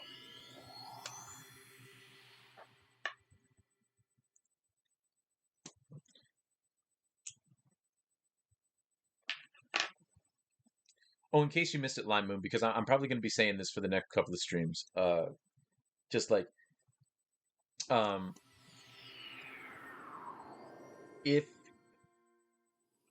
you're interested in listening to the album, like Kendrick's new album, or if anyone's interested in listening to Kendrick's new album, I said it before, I'll say it again. If you listen to no other songs on the album, at least listen to Mother I Sober. Listen to Mother I Sober. Because that song, like I said on Twitter, that song made me cry. Still continues to make me tear up. Teared up on stream talking about it. So, you know, and talking about how I relate to it with like my dad and everything. Um, because the song is about breaking. It's about a lot of things, but it's mostly about breaking generational curses within black families. Like the proclivity for black people not to discuss their feelings, not to tell people how they really are. That you have to like hide it away. Um, and that song's all about like breaking that curse, right? Um, and my dad did that with the way that he and my mom raised us, you know. Because like I said before, like my dad made it a point that uh, like he said like straight up, like my kids will never ever doubt that I love them, right? And my mom felt the same way. Like our kids are never going to doubt whether or not we love them, you know. And they did a great job because there is no doubting. So in that way, he kind of broke a generational curse because he knew that his parents loved him, but "I love you" wasn't really said in his household, right? Um, Same with like between his siblings, right? It was never really said. It was implied, like you felt it, but it wasn't really said, you know. Um, and yeah, that just he was like, I'm going to do differently. All right, Loon, which is a fitting name for you because I mean, you're talking to an orb. I mean, that's not fair to her. Like, she's not crazy. She's just in love with an inanimate object. Yes, I'll show you these guardians. Yeah, here. No, you're about to get hot and bothered.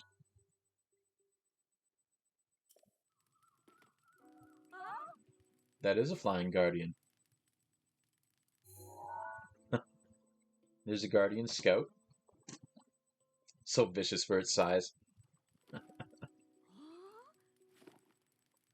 Yep.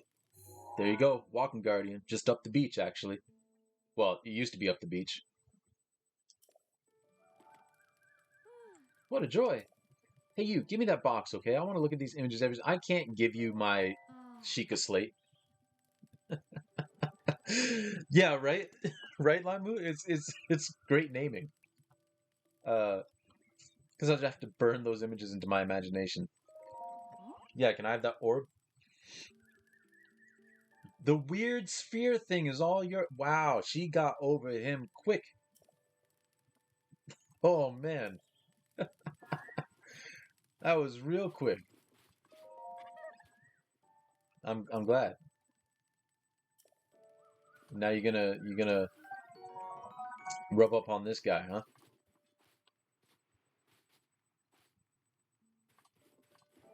Yeah, Luna's as I've said, Mr. Morale and the Big Steppers is largely about therapy, um, about having therapy and getting therapy. Uh, Loon could probably use some therapy. All right, well, Roscoe, sorry, man, you're about to disappear forever. But I hope you had a good one.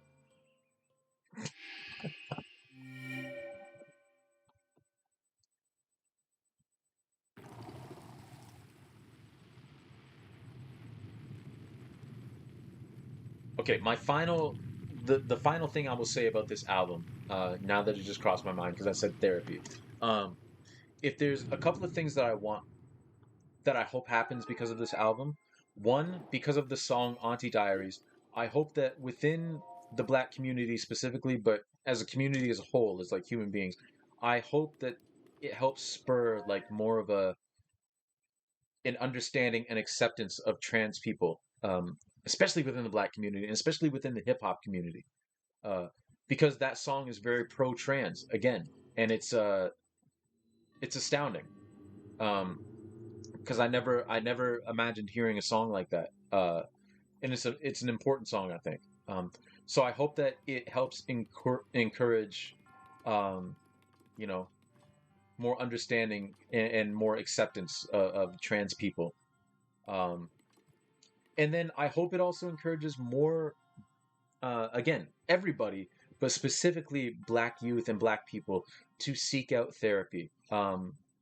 Of any kind, or at the very least, like letting your emotions show, letting your feelings be known, because so many people just bottle that up and don't let anybody see uh, how they're feeling or how they're doing. They're not honest with it. Um, so I hope, if anything, like those two things come out of this album. And it is kind of faulty that sometimes it takes like someone of celebrity stature admitting to those same things. Like I went to therapy, for people to like say, oh yeah, maybe that's a good idea. Like it shouldn't have to be that way. But I'm a if there's anything that comes out of this album, I hope it's that, like a greater acceptance of like taking care of your mental health within uh, the black community specifically, but people as a whole. Oh my goodness, what am I doing? I'm jumping the wrong way. Um, but yeah, that's one takeaway that I have, and just again, like just more acceptance of trans people, because I mean that's very very important. Oh, you gonna come at me again? All right, let's go.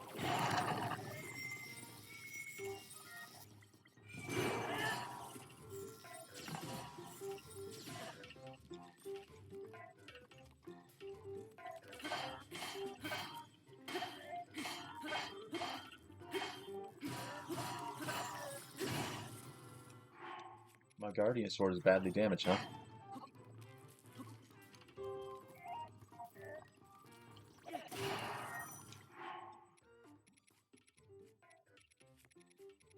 Okay, let's use the flame blade.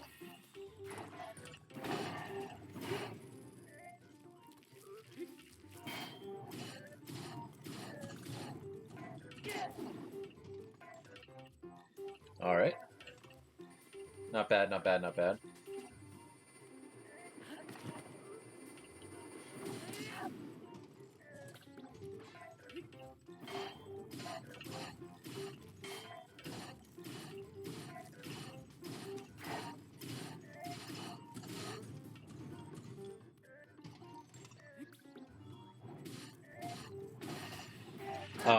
This guy ain't nothing. This guy ain't nothing. Here we go. And I don't want any of his weapons or his shield. I have those already. So we'll just move on. We'll just move along.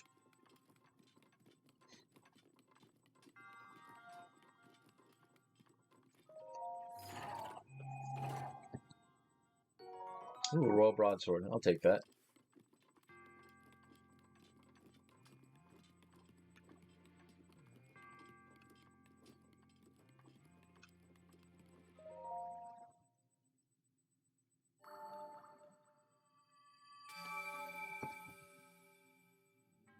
Man, we've already been doing this for 2 hours. Man, okay.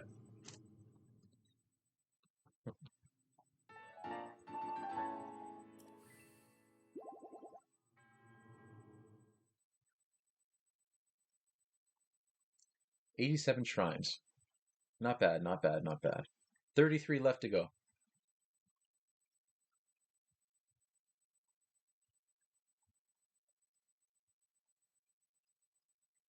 33 left. Okay. So we're gonna put on some warm clothes, and then we're gonna go up into some mountains and find some shrines up there.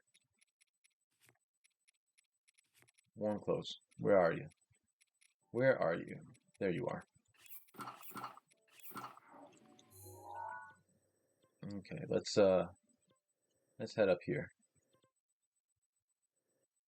Actually, what's the best way to get over here?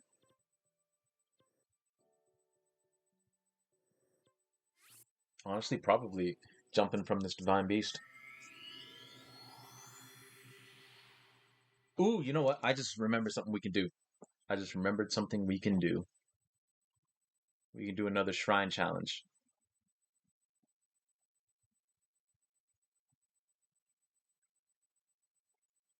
There's another one too that we can do that's along these same lines. At least I think it's here. I could be wrong though. I am often wrong.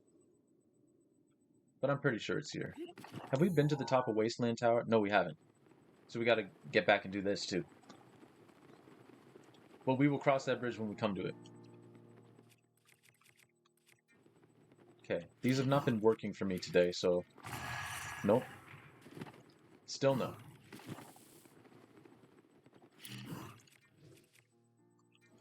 Okay.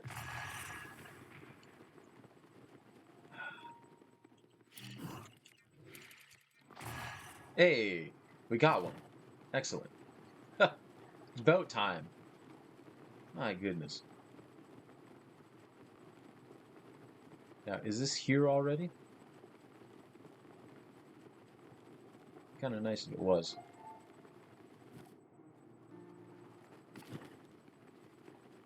But I don't know. It is. Okay, excellent. Okay, we're gonna have to take off these clothes.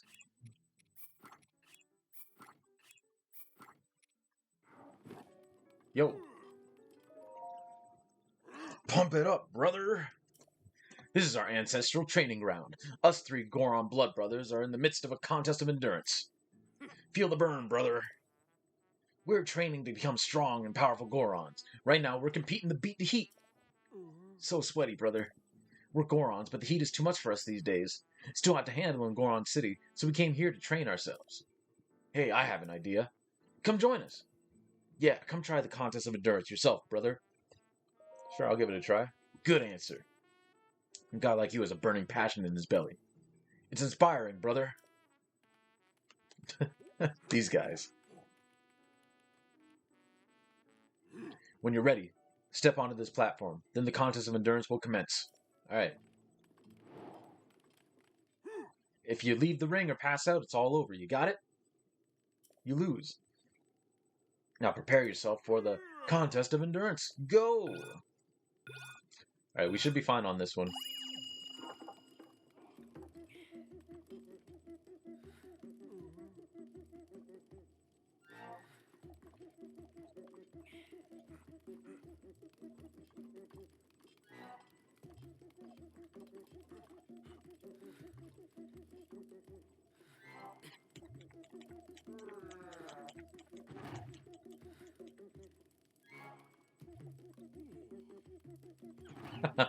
These guys can't take the heat.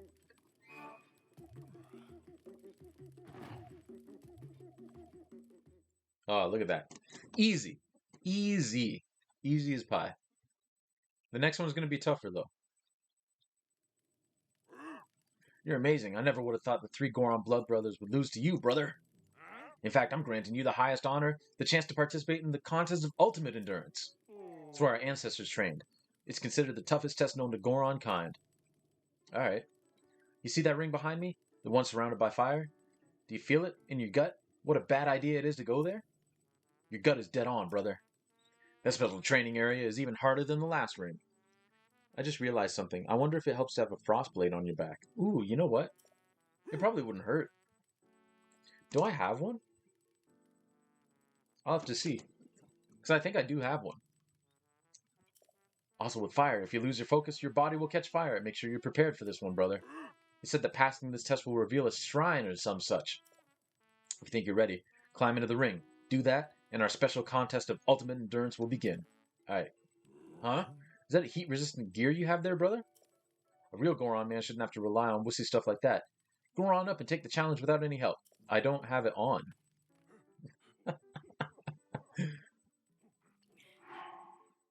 I don't have it on at all.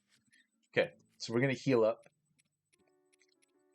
by just eating some stuff here. There we go. So I don't know if it will actually, if the Frostblade does help, I don't know that it will actually let you use it. But we will find out, because I do have one. I'm also going to take off this other stuff, just for the time being. No, not drop. Just want to remove it. There we go.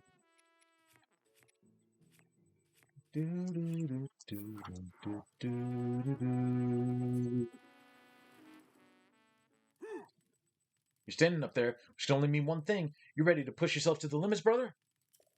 Rules of the contest of ultimate endurance are the same as ever.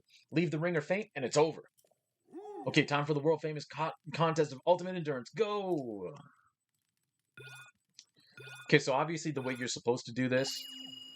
Also, it doesn't look like the Frostblade helps at all.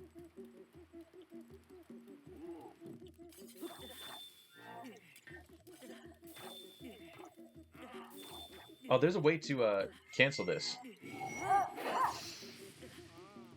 Like, there's supposed to be a way to, like, get yourself off of fire. Because what you're supposed to do, obviously, is eat,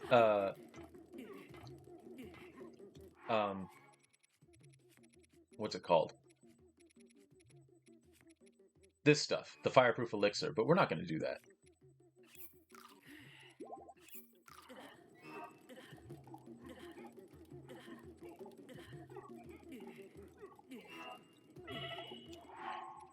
Oh, we need some more,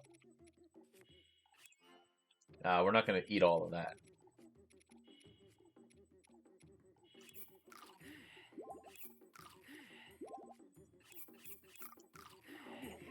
Burning soul is right.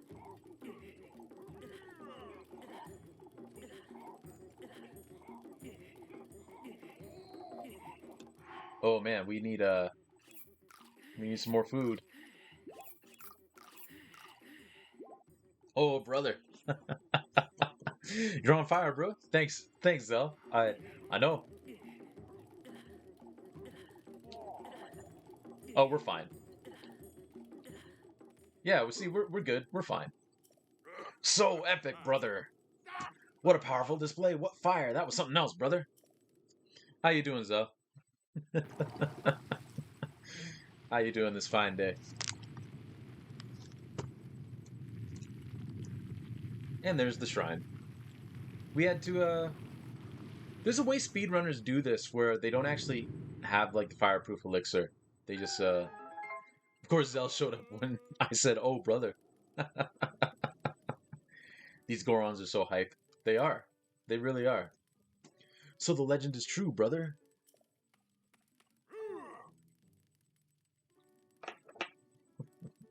Amazing, brother. Pop off only on occasion, brother. You won the contest of ultimate endurance, little man. You're amazing. Yeah, well let's get off of this. Whew. Pump it up, brother. You did a good job staying strong during my contest of ultimate endurance. In fact, I devised the perfect training program to help you take your strength to the next level. I'll be waiting for you to take the gut check challenge. You'll find it north of Death Mountain. Have I not done that yet? I guess I haven't. Feel the burn, brother. You're the main man who has more endurance than us Gorons. But are you confident in your brute strength? I hope so, because we prepared the perfect chance to show off your skills. Brother can fill you in on where it is. Once he does, head there pronto, brother.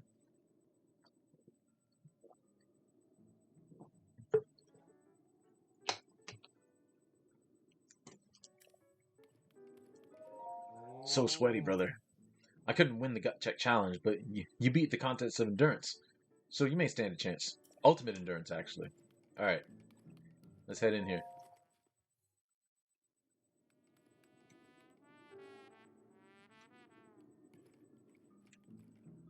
Bye, y'all.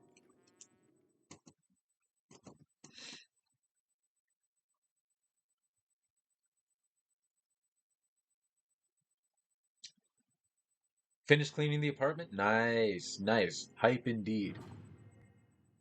That's awesome. Ah, it's this one. Okay.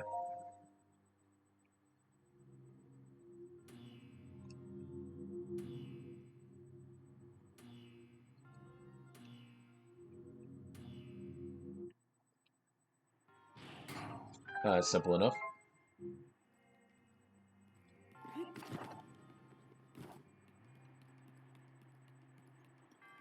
All right. Let's see what's going on in here.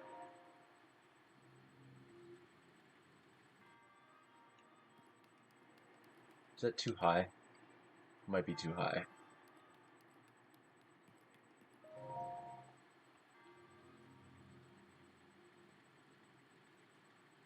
That one might be okay. Maybe? I didn't put that in the right spot. And by finished, I mean I left a list of at least 5 things for my partner to do and not me. I mean, hey, that's fair enough.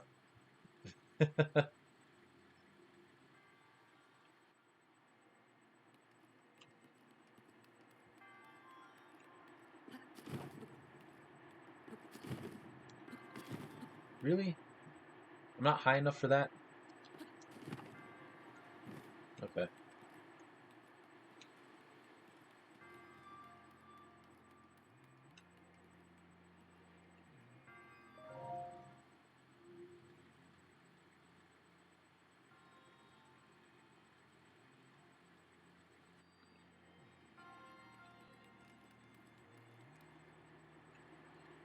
This might be too low. Oh no, Link! It's got the dangly legs. It's got the Jimmy legs.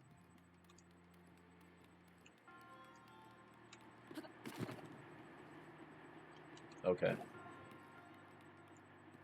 He doesn't mind helping since I've been on a 6-day work week. He wants to help as much as possible. That's good. That's good. That's what partners are supposed to do, you know? So that's awesome. Oh, that's way too high. Okay, all I want to do is just get this treasure chest. Can we do that, please? It's not, that is too low.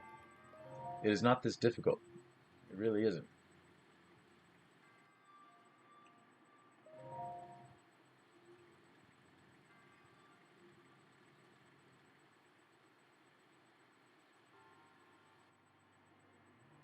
Okay, that should do it. There we go. That's all we needed to do. Golden Claymore. Okay, what can we get rid of? Oh, I know what we can get rid of. We can get rid of that stupid-ass boomerang.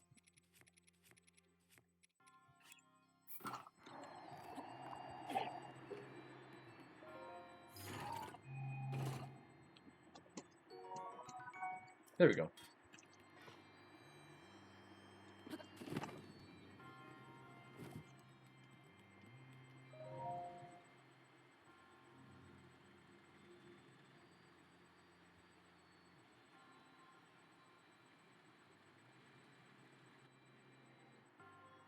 Nice.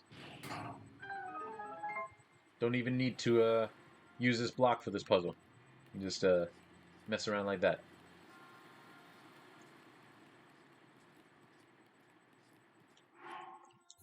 Now, did we get all the... no, we didn't.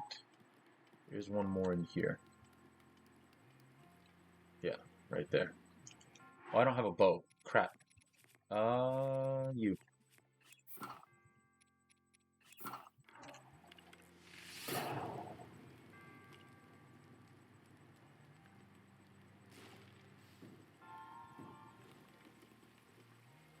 What do you got? Like an opal or something? Or Gerudo spear. Okay, well, let's drop this. Get the spear. I think you can scroll faster through your inventory if you use the controller's right stick. Huh, really?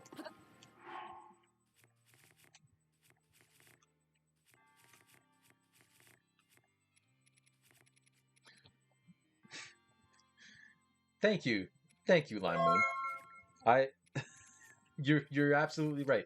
I don't know how I've been playing this game for so long and never clued that in. Hey! Nat, welcome in. Thank you for the raid. Thank you for the raid. Hello, everybody. How are you? Hello, Pepsi Laura. Oh, and thank you for the follow. Thank you for the follow. Hello, everybody. Let's give a shout out to what were you playing? Yeah, how was your stream? Animal Crossing. Nice, nice, nice, nice, nice. What were you doing in Animal Crossing? How's Breath of the Wild going? Good, good. We spent the majority of today in Breath of the Wild shrine hunting. We got a memory. I talked all about the new Kendrick Lamar album and how much I love it and why I think it's important. Um, got a little emotional, almost cried on stream talking about one of the songs. Yeah, no problem for the shout out. Of course, of course.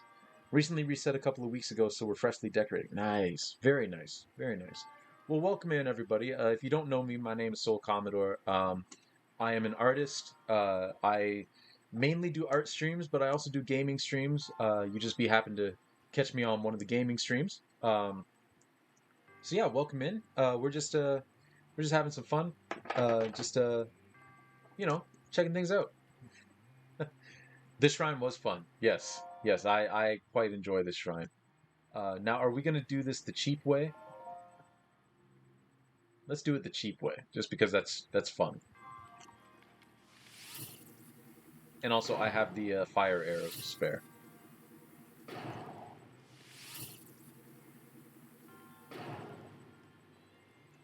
Come on now. Sometimes getting these to light can be a little bit of a hassle. There we go.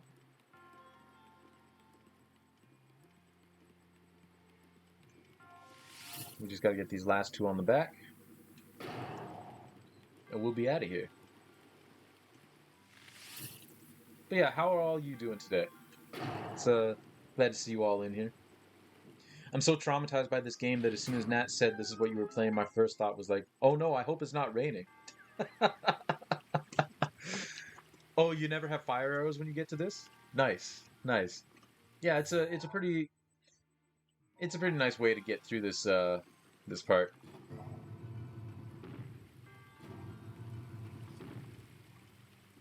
Okay, and we'll do Ring Around the Rosie again. So Pepsi Laura, you will not like my next sentence. The rain does not bother me one bit in this game. I don't know what it is about me. I don't know if it's because I love rain in real life. Rain is my favorite type of weather. Um, the rain mechanic, especially trying to climb when you rain, has has not bothered me one bit. Sometimes like it's a little bit frustrating if I got to get somewhere, but um, there's obviously like the count thing that you can do where you like count 5 or 6 climbs and then you jump, to kind of negate the slide. Uh, but no, it's never really bothered me. I'm such a climber though in this game that the rain is awful for me. I mean, that's fair. That's fair. Um, I do not begrudge anybody who hates the rain.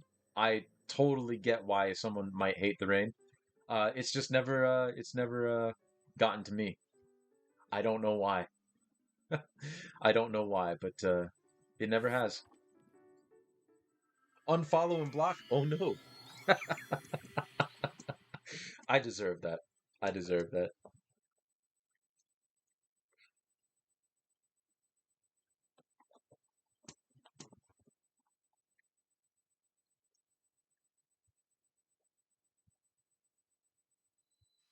All right, so now we're going to fly over to Gut Check Rock, and we're going to try and do this the first time without any problems. Which, well, hold on. I just want to read this sign. Famous Mountains of Hyrule, #1, Death Mountain Summit. Okay. I just need to. Am I going the right way? I'm not even going the right way. Okay, this time I will use a fireproof elixir so that we don't burn up. Although I don't think that matters very much here.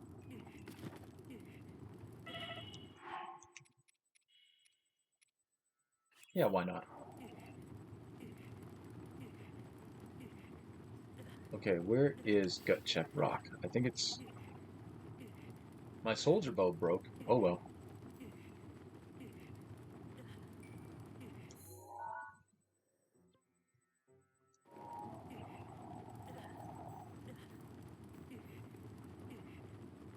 Man, this is rough. Remind me never to come to the top of Death Mountain again. Got alert because I have to take care of some things, but I'll be back in bed. Hey, no problem, Nat. Thank you so much for the raid. I really do appreciate it. Enjoy your lurk, and we're probably going to be here for another half hour or so. So hopefully you're back by then. But if not, I hope you have a wonderful rest of your day. And of course, because you're lurking, you get the nice little lurk song. So I always feel like somebody's watching me. Thank you for the lurk and the raid, Nat. I really do appreciate it. That and the lightning. Oh, it's raining? Sure, let me just strip off all my metal armor. True. Yes, Lime, I know I lost my bow, but that's okay. At this point, I think the raid hates me, and not the other. Hey, another Raven Rock. Raven Rock plays. Thank you for the raid. My goodness. Hello, Ellipse. Hello, Raven Rock. Hello, Justice. Welcome in, everybody. At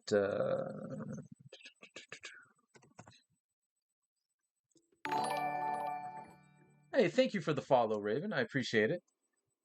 Raven said he wants to have your babies. Oh well, that's that's high praise. Oh, you're playing some Overwatch. Very nice. How did your raid go? How did your stream go? How was how was Overwatch? Ellipse guided this raid. How are you doing? I'm very good. I'm very good. How are you? How are you? Yeah, back to back raids. This is fun. This is fun.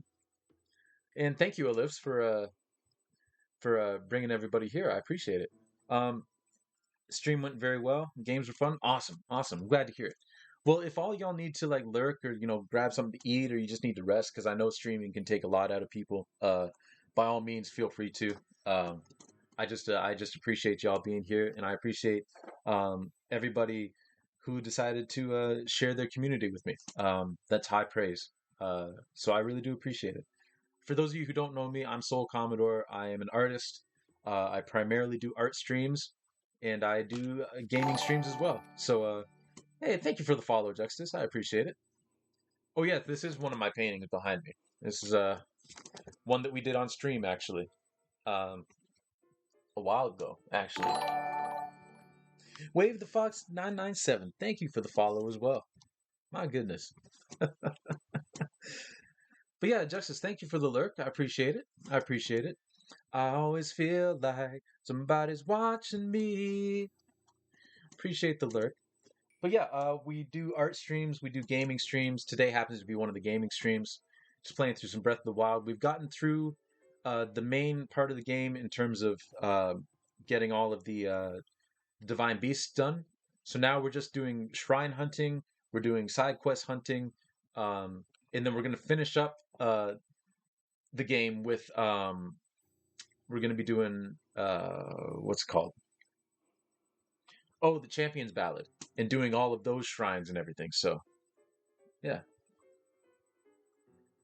yeah. Thank you for the shout out, Jake. Appreciate it, appreciate it. Um, why can't we do that cool ass art? Hey, everybody can do art.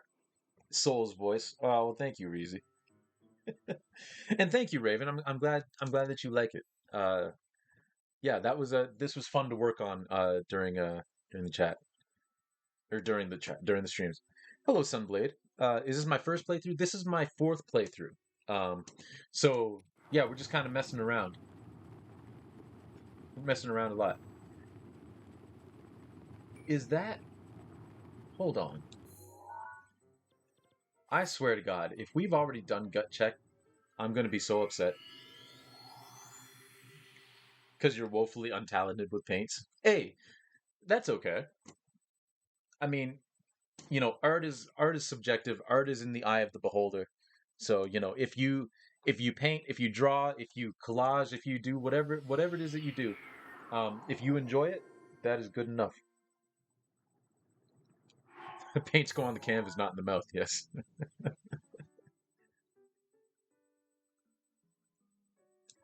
Yeah, Sunblade. How? Thank you. How are you? How are you? Also, I don't think I actually did do. I think I was looking at this, so we're gonna do this all over again. You're awake, you think? Nice, nice. Ah, I apologize, everybody. I've got a bit of lotion in my eye. Ah, that's better. Well, not really better, but it's somewhat better. Oh, really? All I had to do was put on this stuff? Okay. Well, I feel like an idiot. Okay. Power glide sounds like a lubricant used for happy, fun, sexy times. True, true. But I feel that I feel that Sunblade. I feel that heavy. Um, but yeah, glad to see everybody here. This is awesome actually. Uh, if y'all are interested in a very there's the shrine we're looking for. If y'all are interested in a very personal, very in-depth review of the new Kendrick Lamar album, you should watch this VOD after we're done streaming for today, because I talked about that album for like an hour, maybe an hour and a half, maybe not that long, but at least an hour. Um, just talking about how much I enjoy it, how much I resonate with the songs, especially "Mother I Sober." You may even see me start to get a little teary-eyed. So if that's your thing, you should check out the VOD. I played Breath of the Wild, and my first playthrough was fun. Nice, nice. Glad to hear it, Wade. Yeah, my first playthrough too was just amazing, amazing. It was a lot of fun. Powerglide sounds like a spin-off of Powerline from the Goofy movie. Hey, Powerline. That dude was legit. That is a deep cut. You got a Zelda tattoo on your leg. Nice, nice. What did you get? Was it the Triforce? Was it uh the Hyrule Shield? What did you get? I played through Breath of the Wild 3 times, still haven't done Master Mode though. Oh, I'm still on my first playthrough of Master Mode. Um I'm still getting through that one. I'm kind of in the end game for that one. Well, kind of. Uh I still have to do what else do I have to do? Like I still have to do like the Champions Ballad and stuff like that. I'm gonna move this up here, get ourselves a Korok. There we go. Yeah, Master Mode is difficult. I'm very pleased with the level of difficulty that jumped up with Master Mode. Um, because I was worried that it was gonna be like just kind of like a nah. I mean, this is a little bit harder. No, Master Mode is like really tough. Oh, also Zell, rain, not raid. You think the rain hates you? Yes, that makes more sense. Yes. The rain does hate you. Watching your playthroughs, the rain really does hate you. Okay, so I'll just talk to this dude. Show me your power. Show me your moves. Pump it up, brother. Hey, you're the guy who won the contest of endurance. Welcome to our Goron training ground, the home of Gut Check Challenge. This is where we get ripped and shredded. Oh man, I gotta say hi to my wife at some point today, so I gotta drop a lurk. Have a wonderful stream, my dude. Well, thank you, and thank you for coming in and sharing your community with me. I really do appreciate it. I always feel like somebody's watching me. Thank you. I hope you have a wonderful day, you and your wife both. And thanks for dropping in. I really do appreciate it. I covered my mouth up while I was saying that. I shouldn't have done that. I really do appreciate it. A link shield with a sword and an arrow with it. Very nice. Very nice. That's very cool. Man, if I could get a Lord of the Rings, Legend of Zelda tattoo, it'd be Navi on my rear. And I'd find a way to get a speaker inserted under the skin that says, "Hey, listen," each time I sit down.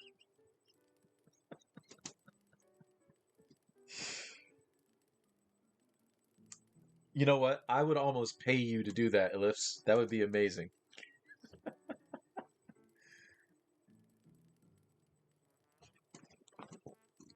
That would be amazing. This is where Goron boys become Goron men, brother. Please move, please. I ain't moving a muscle, brother. Not a single well-defined muscle. That's right. This right here is a special platform that only those who have conquered the gut check challenge. Besides, my littlest bro is in the middle of training right now. A brother does not interrupt a brother's training, brother. There's so many brothers. That said, you are the guy who won the contest of endurance. So I guess my question is, what are you waiting for, brother? Get training. You can clear our extreme training program. I'll move out of your way. Count me in, brother. Ah, good answer, brother. We're going to shred you to pieces, little man. Prepare your tiny self. They're all related to Hulk Hogan. Yeah. Let me explain how this hardcore training works. I know how it works. You got to get rupees. You just got to collect rupees within the time limit. Yeah. Yeah. Okay. Yes. You have to return all the rupees you picked up. Yes. I get it. Let's go.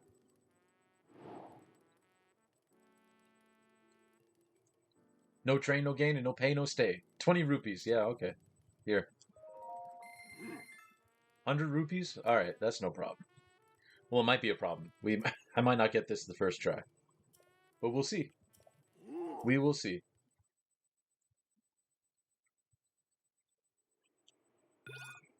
I am going to, however, get out my climbing gear.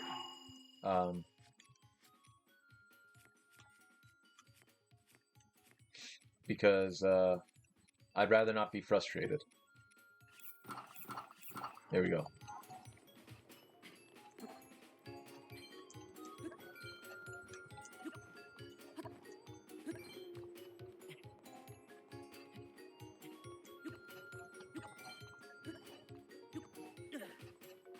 Oh, wait. Climb back down.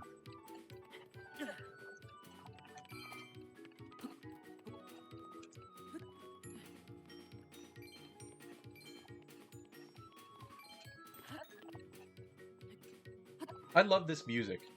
I don't know what it is about it, but I just love it. No, Link. Swear to God.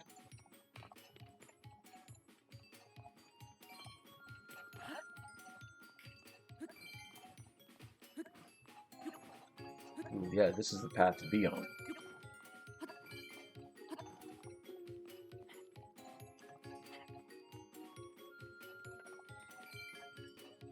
Well, that was just a green rupee, that's fine. Okay, we're almost halfway there.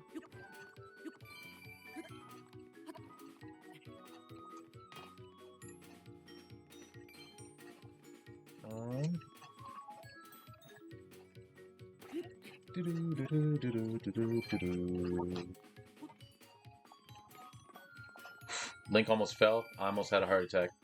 Okay, 5 more. Well, there we go. Easy peasy. With plenty of time to spare.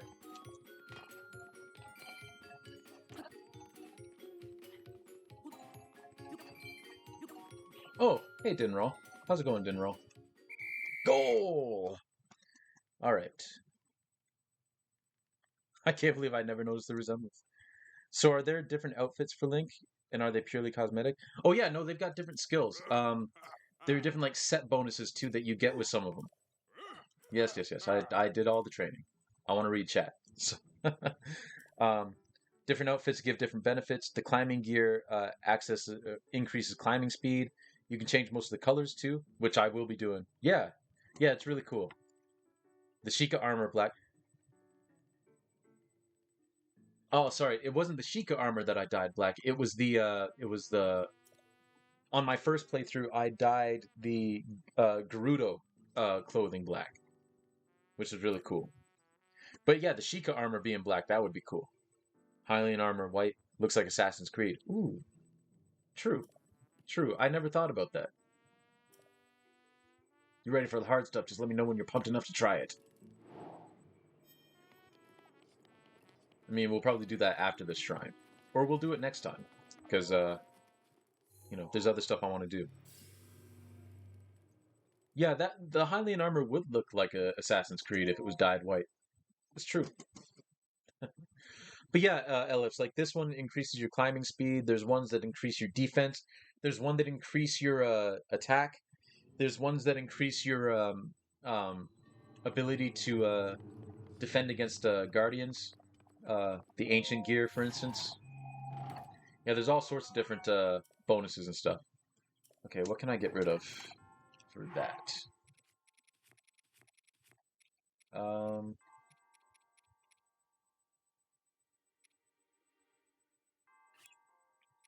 sure. No, no, no, no. Hold on. Get rid of that. I noticed that it looks like Assassin's Creed when I watched someone playing who had died at white. To get the bonuses, you have to wear the complete set in most cases. Yeah. Yeah, exactly. I'm very surprised that Jake from the Woods didn't make me take off my clothes for for that particular gut check challenge, so that I had to climb it without the climbing gear. I was expecting it.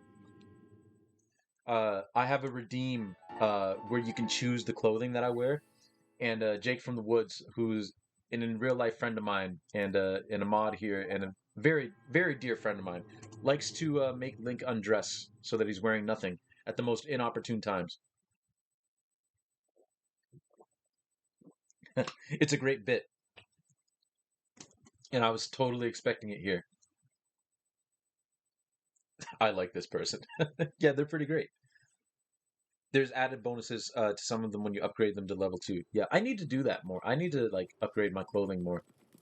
Okay. On to some more Ooh, you know what? We're very close to the other Leviathan that we need to take a picture of. So I think we'll do that because I haven't taken a picture of it yet. I play Assassin's Creed, and my favorite Assassin's Creed is Odyssey, and I got Assassin's Creed tattoo on my arm. It's not finished or colored in right now, sadly. Oh, that's a shame that it's not finished. But what is that one? What is that particular tattoo of?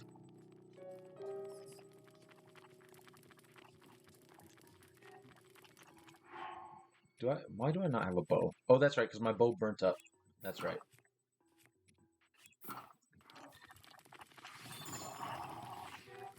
Oh, this thing is so lucky.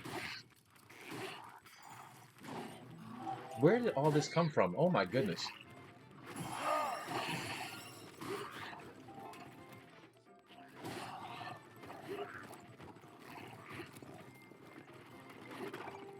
Would you please? You're still alive? It is my pleasure.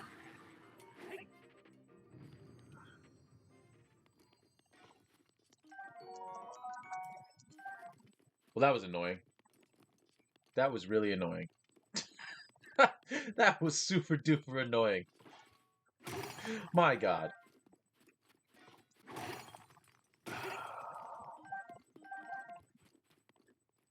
Ugh. Hey, Zell. Redeemed local guide. All right. I got to look up what local guide is again because I haven't done it in a while. Do a quick review about something: albums, art products, video games, etc. They won't always be good reviews, so buyer beware. Okay. Um, oh, basically, I just review something, and I'll give you the choice of the topic that I review. Like I'll pick something from the topic that you choose. It's a snake goddess on my arm with Assassin's Creed Odyssey logo above her head. Very nice, very nice. There's the Leviathan thing that I need. Oh, speaking of which, I'm gonna post the question of the day because I forgot to do that early. Yeah, you just pocket redeemed? Fair enough.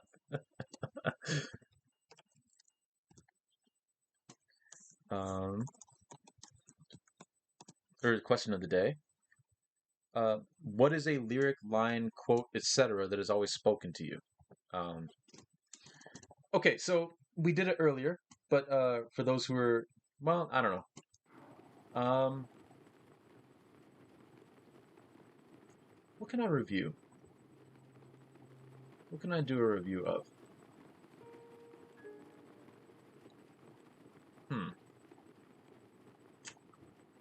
What can I do a review of? You know what? I talked about it earlier at length, so I apologize if anyone is tired of hearing it.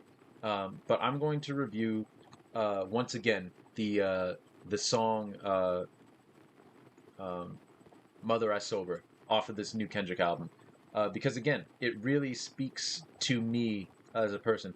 Basically, in the song, Kendrick is basically it's a big therapy session, and he's talking about all the things in his life that he's endured so far, that cause him grief and cause him guilt.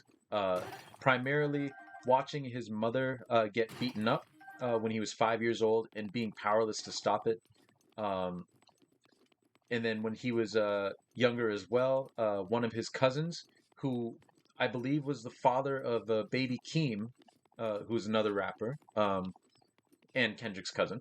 Um, one of his cousins was accused of molesting Kendrick when Kendrick was younger, and Kendrick was like, "No, he's never molested me," right? But Kendrick's mother didn't believe him because Kendrick's mother had been abused herself, and was so caught up in making sure that he was okay that she didn't listen to him. Um, and on top of that, he talks about how all of this trauma that he endured in his life, that he's talked about across all sorts of albums, um, he has never really he's never really turned to drugs or alcohol in a substantial way to deal with that pain. So what he turned to instead was sex, um, which is problematic given that he was in a committed relationship with Whitney Alford at the time. And I believe it might still be, but either way, like he cheated on her quite a bit. So he talks about that as well.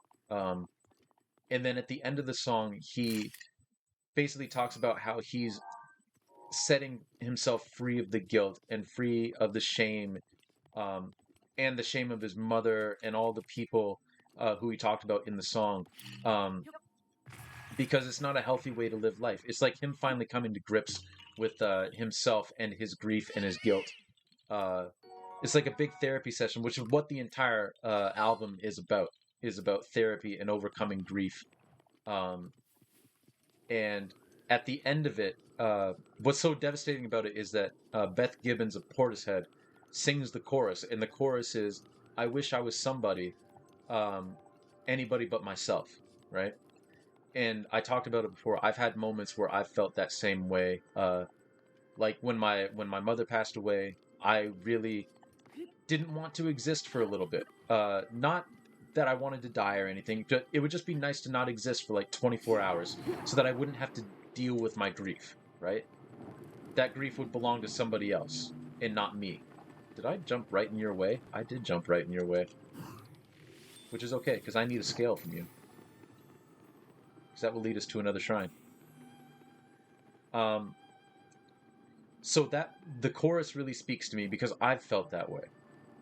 And then at the end of the song, Whitney Alford, who has two children with Kendrick, is talking to her daughter, her and Kendrick's daughter, and says, "You did it. I'm proud of you.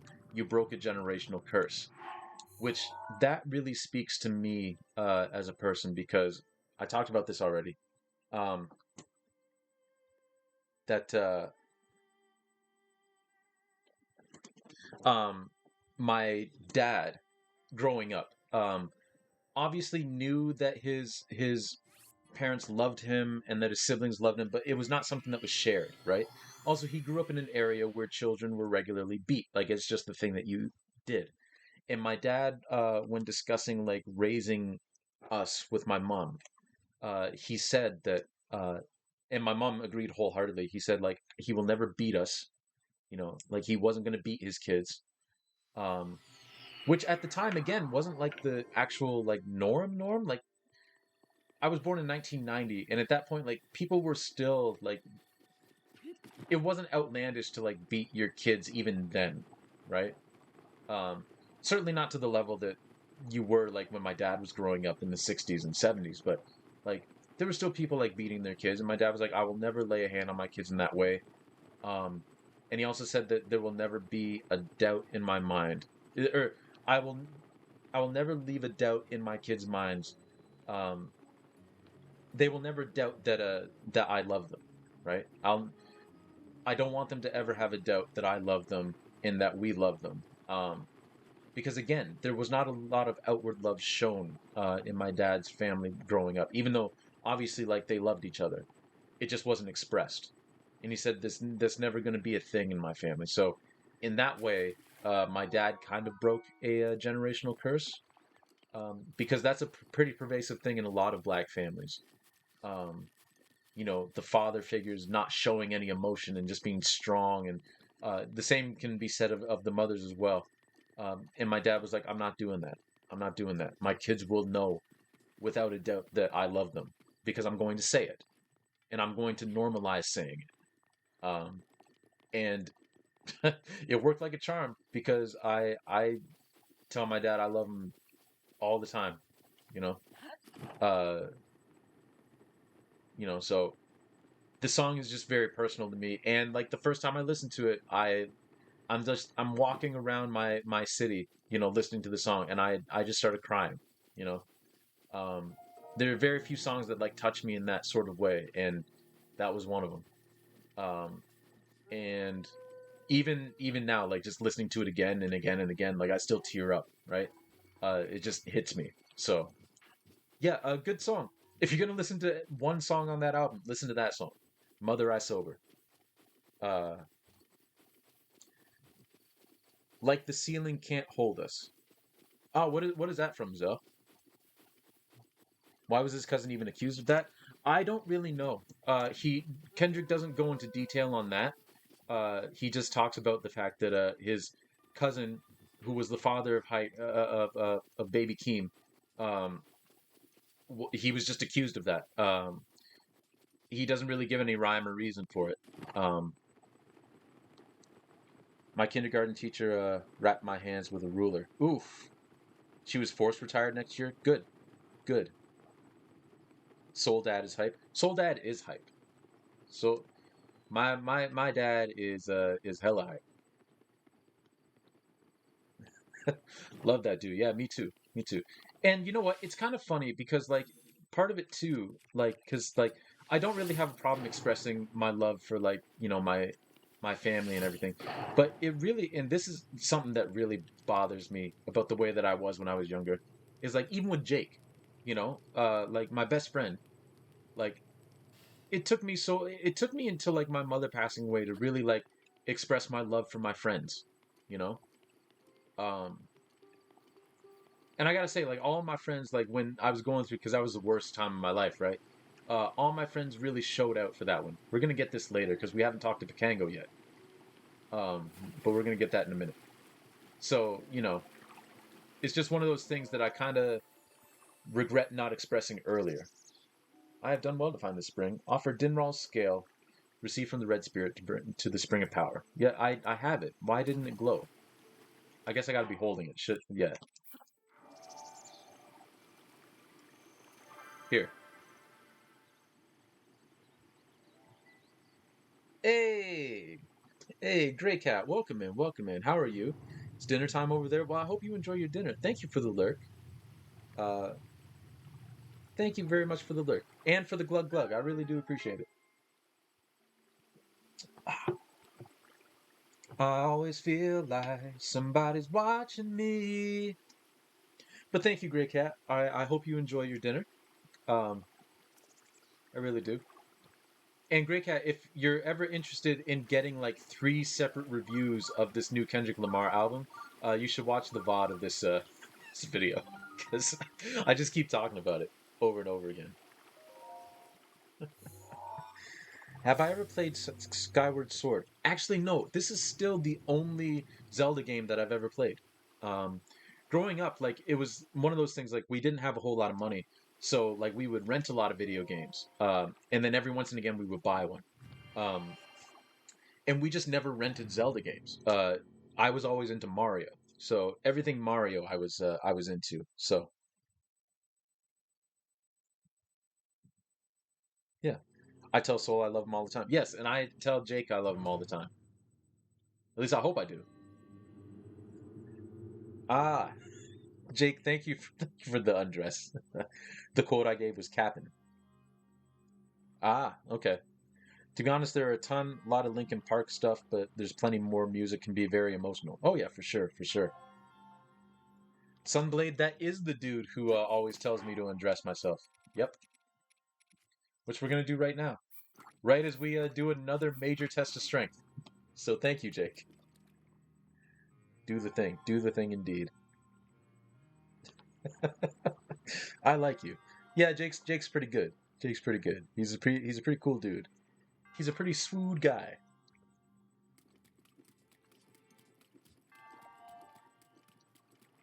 And if anybody gets what that's a reference to, kudos to you.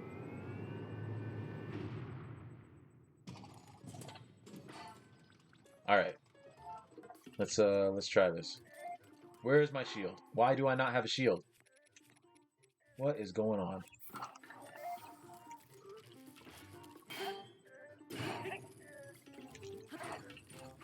Cool. That was woo!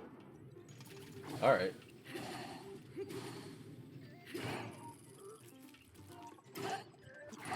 Oh, come on. I jumped to the side there.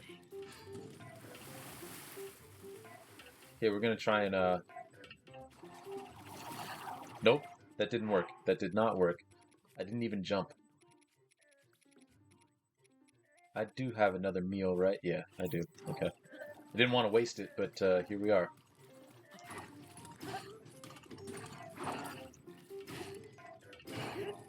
My golden claymore is badly damaged.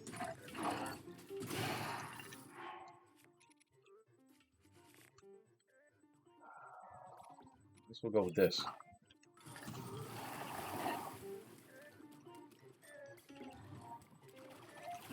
There we go. That's better. That's the way to do it.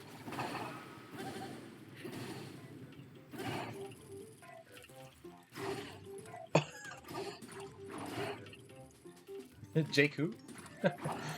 Ah. Oh, so the final memory wasn't as impactful for you. You need to play Skyward Sword. Yeah, I probably will get around to playing Skyward Sword eventually. My next Zelda games that I'm going to be playing, though, are... Because I've got the... Man. I've got the... what do you call it? The N64 expansion pack thing. I'm going to be playing Ocarina of Time and Majora's Mask next, because I never got to play those as a kid. So I'm going to try those. Jakio. I feel like even though you've listened to the album a handful of times, you've got a pretty comprehensive review just off the cuff. Oh, well, thanks, Reezy. Yeah, no, I when I'm really into something, like, I like, do a bunch of research on it. Like, the first thing I did was pull up Genius and just start, like, reading the lyrics and all that. Just to see, like, the stuff that I missed. Like, once I got home from my walk, that was the... Okay, I'd rather not die here. So... There we go.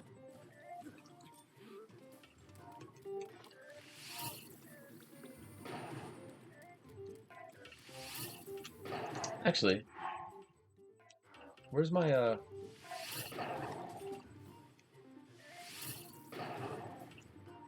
That's not the, arrows that I want. I want these ones. Oh, no! You got me.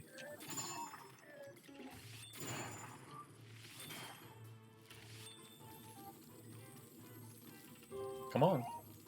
Come on with it. Okay. Sure.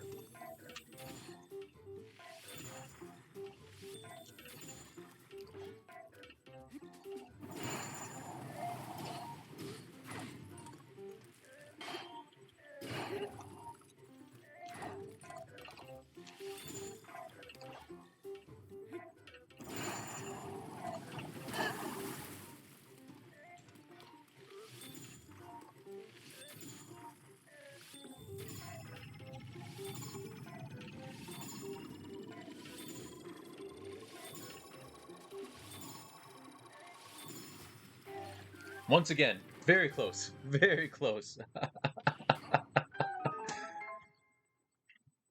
But yeah, Reason, thank you. Yeah, when I'm into something, I like to, like, do as much research about it as possible. Plus, because, like, Kendrick obviously has a lot to say, right? So I want to make sure that, like, I'm getting what it is that he wants to convey, right? Like, Oh, I didn't know you could perfect dodge that attack. Which one? The spinny one? Where he spins at you? Yes, Ocarina of Time, the best Zelda game. That's what I've heard. So I've heard a lot of people say.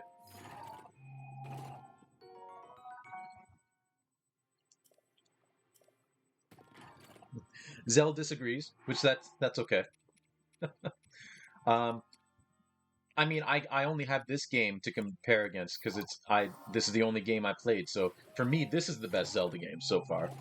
But of course, my opinion might change later. I don't want that spear. I want my Guardian Sword back. Yeah, Wind Waker is the best. Sorry, Breath of the Wild or Majora's. Ah, see, you know a game series is good when there's multiple people who say like, "Oh no, this is the best one," and it's all different, right? Like they've tapped into something.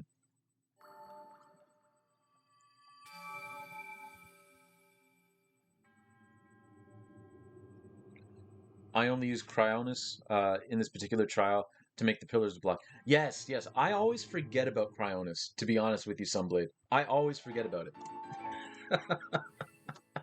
It's a fault of mine. I always forget about Cryonis. Okay, so that's two of these spirit. Actually, I think that's all three of them down. I think that is all three of them down. I'm pretty sure.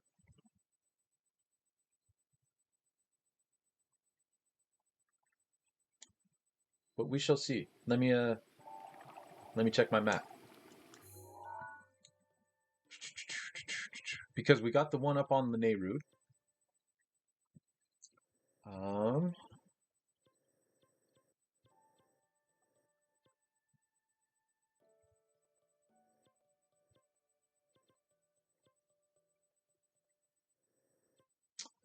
what's the one I'm looking for? Is it this one? I always forget about stasis. Ah, yeah, yeah. Breath of the Wild is great. It is. For me, Ocarina of Time is one, Breath of the Wild is two, Skyward Sword is three. There. Ah, Jake's got Oracle of Seasons. Nice. Breath of the Wild is very different.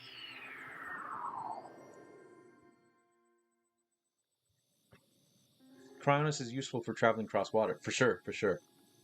Interesting to see the Skyward Sword love. Most people don't like it. I thought it was good, just flawed. Breath of the Wild equals Ocarina of Time, which is better than Wind Waker, which is greater than Twilight Princess, which is better than Majora's Mask, which is way better than Skyward Sword. The only real problem I had was the motion control, in particular during combat against Girahim. Okay, so we did get this one. So we did get all of these because this is the spring of. I think this is the spring of. Okay, that one's the spring of power. Like where we were was the spring of power. Um, wherever that is, here, wherever. Spring of power. This is the spring of courage, and then I think the one up on Mount Lanayru is the spring of wisdom. But I love the story. I don't dislike the motion control. I didn't like the repetition of areas so hard. That's fair. That's fair.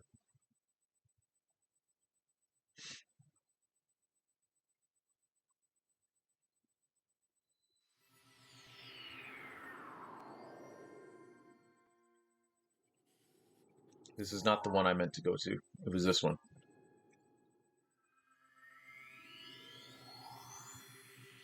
What we got for time? Okay, we'll probably go for another.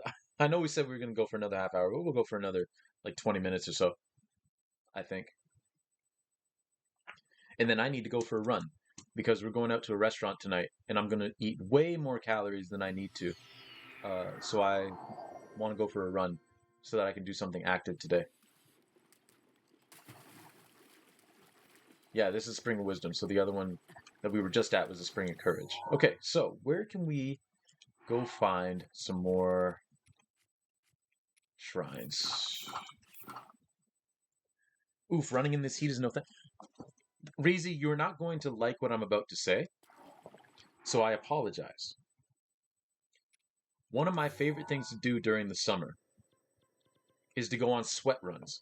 And what that means is I will purposely put on a hoodie or a heavy sweater and track pants.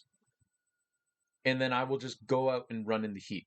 Um, if anyone thinks that that's dangerous, obviously it is, but I know myself pretty well. And I've been doing this for years, so I haven't passed out yet. I know my body pretty well. If it ever gets to the point where I feel like I'm overheating, um, then I take the hoodie off or the sweater off because I usually wear a t-shirt underneath, and then I go and cool off.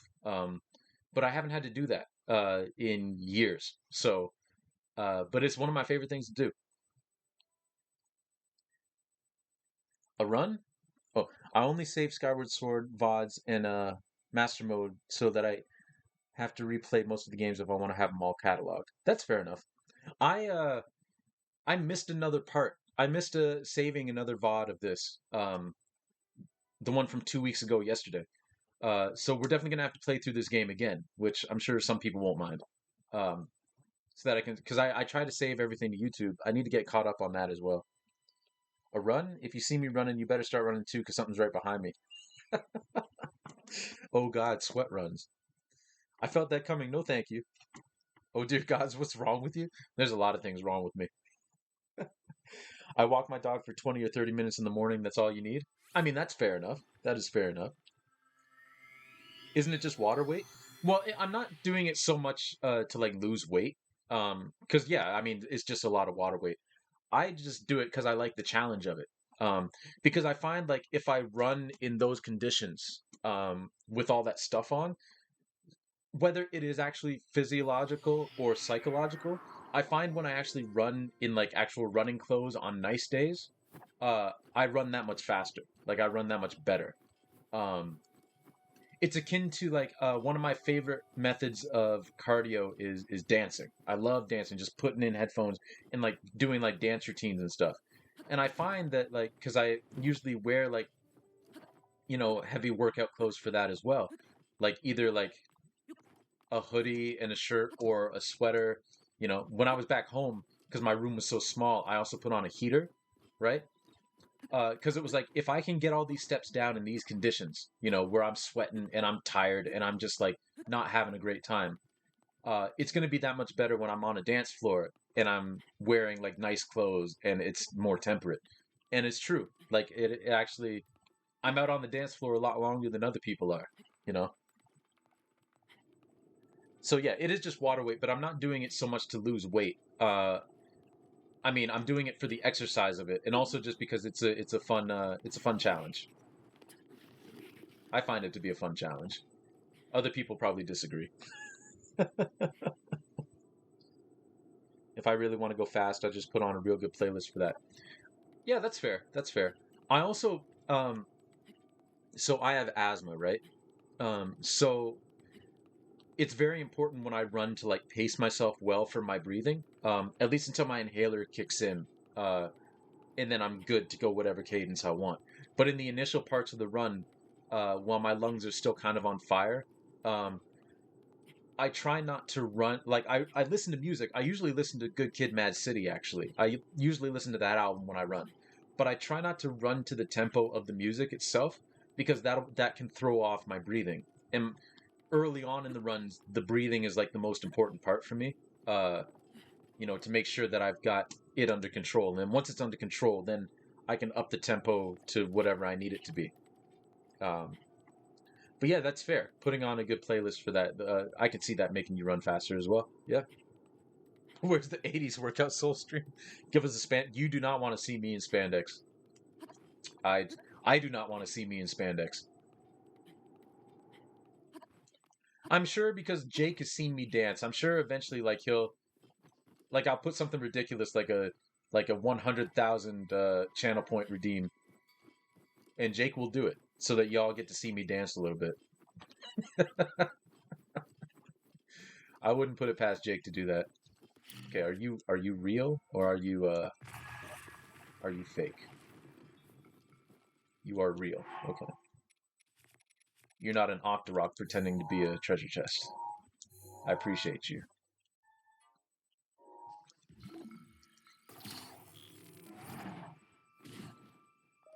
Don't you love it when you bonk yourself with a... I don't need a moonlight scimitar. Okay, I believe there's a shrine over here somewhere. That's been the whole point of coming up here.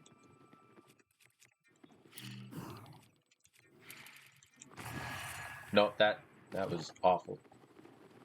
Just awful. That was somewhat better.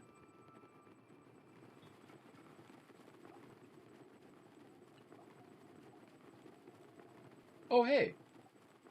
We stumbled upon this lady. We might as well take a picture of her. Because we're going to have to later anyway. You'll spare me the horror. I'll spare you the horror of seeing me dance. Hey, once again, just like with art, like if you're having fun with it, it doesn't matter if you're the jankiest dancer in the world or the smoothest. Like, what matters is if you're having fun with it. Doesn't matter if you're creating masterpieces, just as long as you're enjoying what it is that you're doing. You know?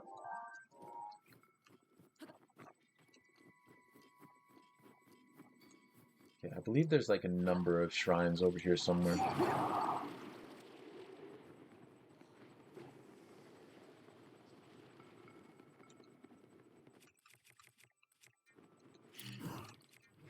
This isn't gonna work. Nope. Nope, nope. The wind is too awful.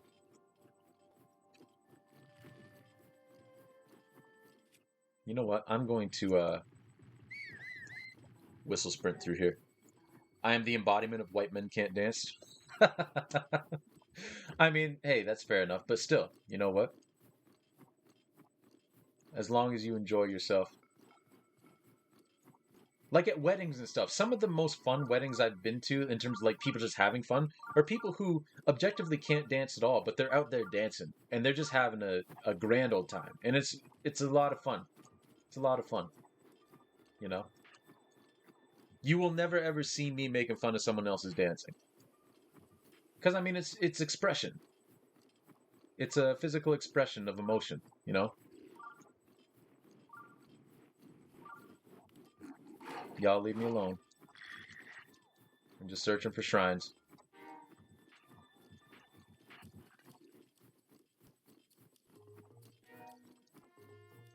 Because there's one over here somewhere. We are the same. But yeah, no, Reezy, I apologize, but yeah, no, I love me my sweat runs. They're a lot of fun.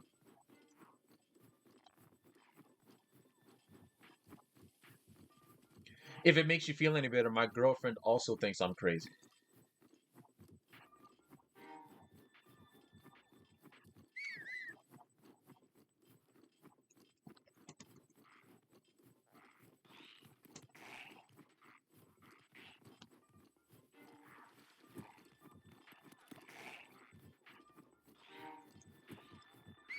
Where is this shrine? Hello.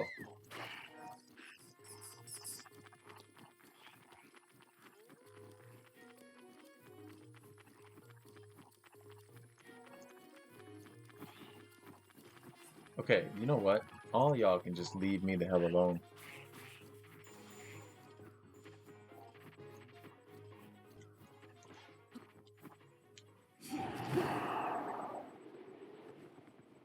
Okay, am I missing something? I feel like I'm missing something. Oh my goodness. Walked right past it.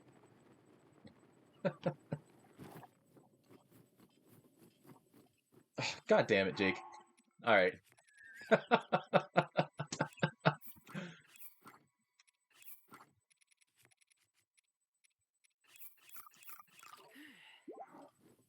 Okay.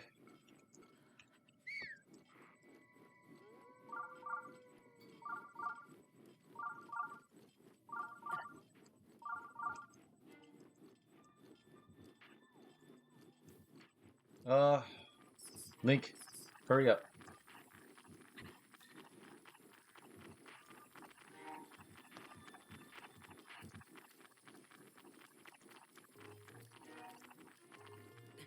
Man, whistle sprinting on the snow is not the greatest. If I would have just turned my head. All y'all leave me alone.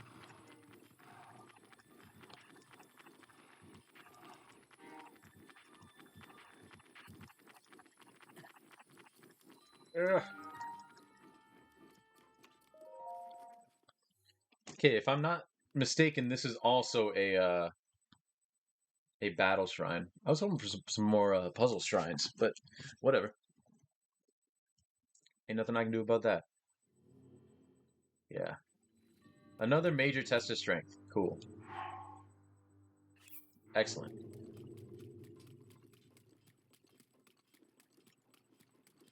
All right, let's try this.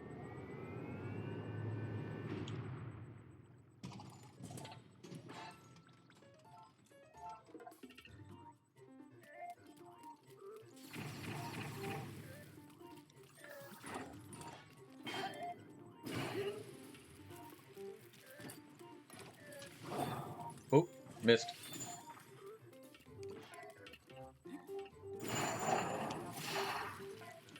Oh, my flame blade broke. Awesome.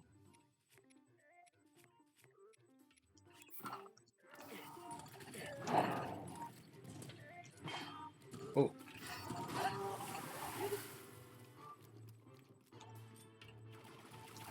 hey, we got it. Nice.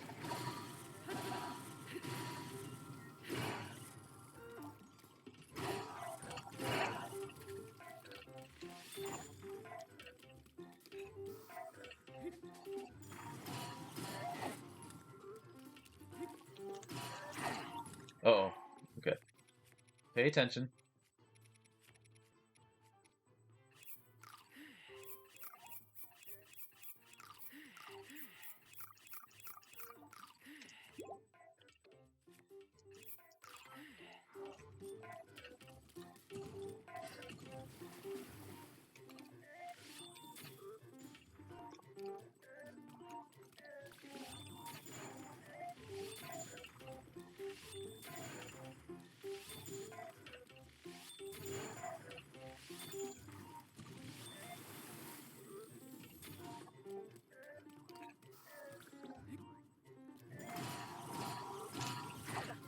Ah,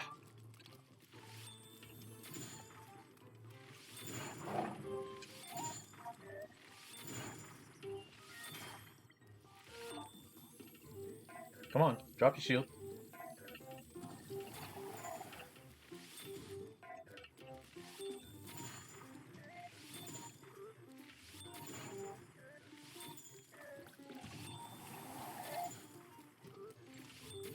Oh, you're in this sequence now. Okay.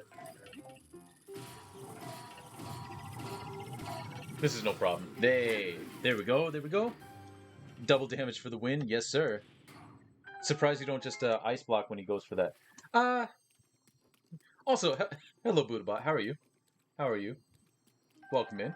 Um, I could ice block, but I don't know. I find Cryonis, it's not janky per se, but like I can never utilize it right. So I just go for it. I just go for broke. Hey. All right.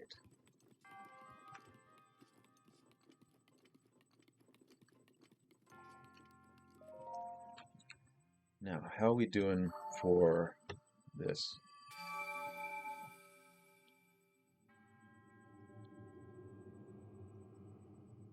Okay. We good, we good, we good. Alright, so yeah, we'll go for like about 10 more minutes or so. And then I gotta head out for my run. Well, we're gonna raid, and then I'm gonna get prepared for the run and stay in the raid for a bit, and then I'll go for a run.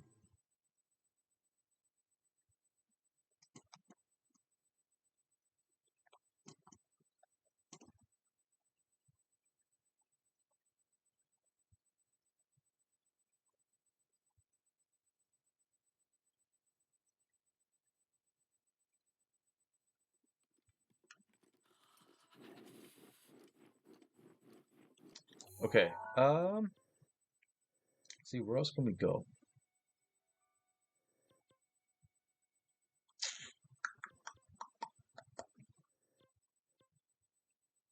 Oh, you know what? We haven't climbed to the top of a Wasteland Tower yet.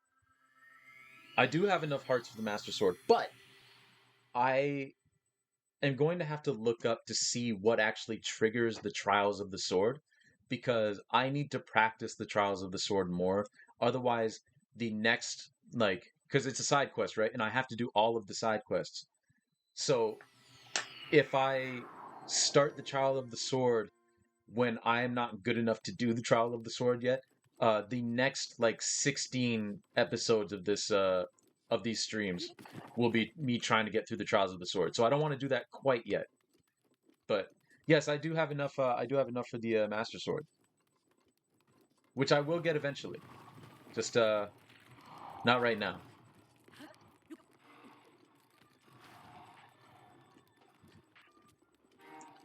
Okay. Actually, you know what?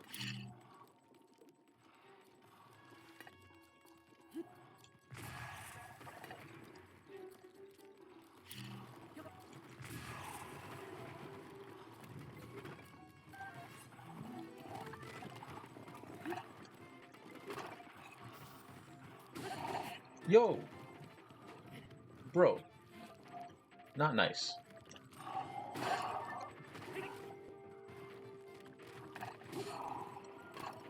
Not nice at all. I didn't appreciate that. Oh, so you're completing each side quest as you unlock it. Yeah, yeah, that's one of the challenges that I set forth for myself, which was like if I unlock a side quest, I have to do that side quest right away.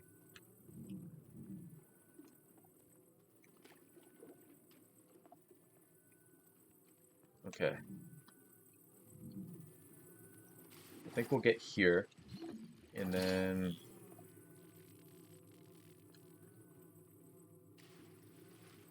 okay, well that didn't work. What if I come around here?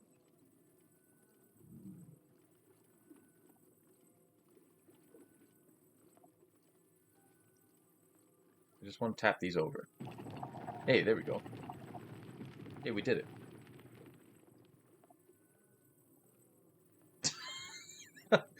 I say it once again. God damn it, Jake. No, no, you unlocked it. We will go do it. We will leave Wasteland Tower for later. We'll at least start this and see how it goes. Where am I going? Korok Forest. Trials of the Sword does start you off naked as well. Yeah, that's true. That's true. It does.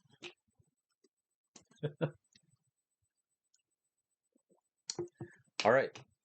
I'll see how far I can get in 7 minutes. Probably not far.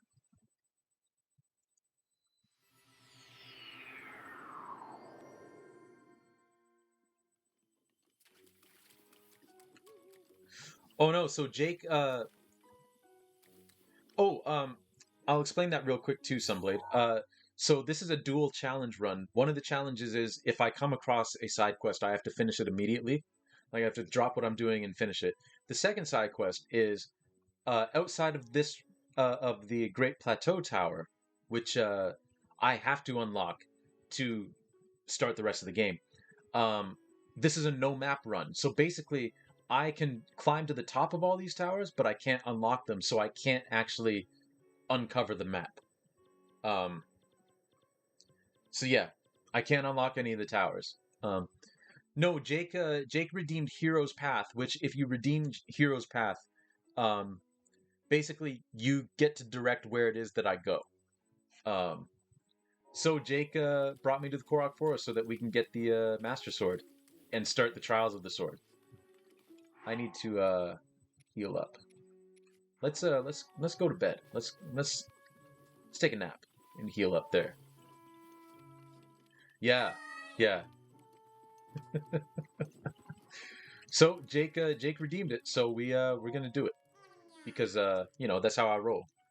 That's how I roll.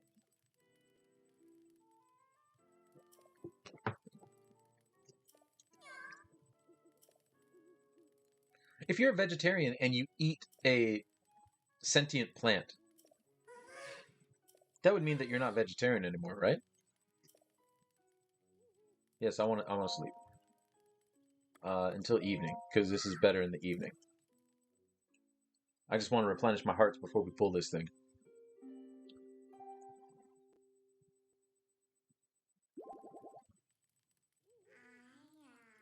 Be careful out there. I will. Goodbye. Okay. Let's do this.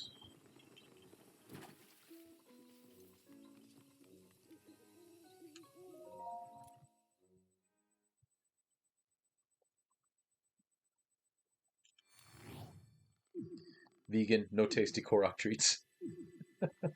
Vegetarian, I think you'd be fine. I mean, technically, it's still a plant. True. I certainly wouldn't feel like a vegetarian anymore. Oh, look at that. Perfect. Right on time.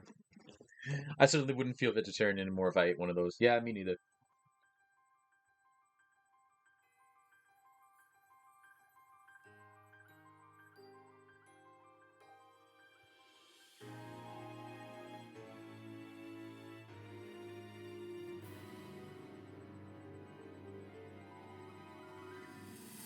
Oh, Sunblade, I should mention because you asked earlier. I've never played another Zelda game, but I've played, not played. I've watched playthroughs of other Zelda games. Although the slumber of restoration Like a lot of Let's Plays and stuff. deprive him of his memories. And Twitch streams. Trust me when I say that I know he will arrive before you yet again. Just thought I'd mention that. If I may be so bold, what is it that you are planning to do next, Princess?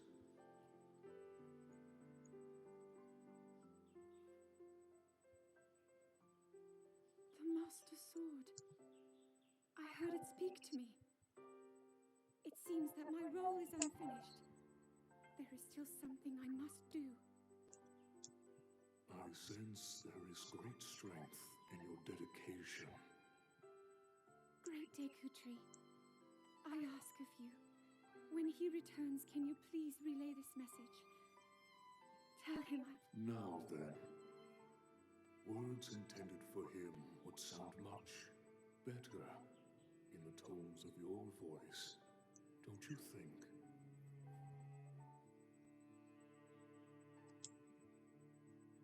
Yes.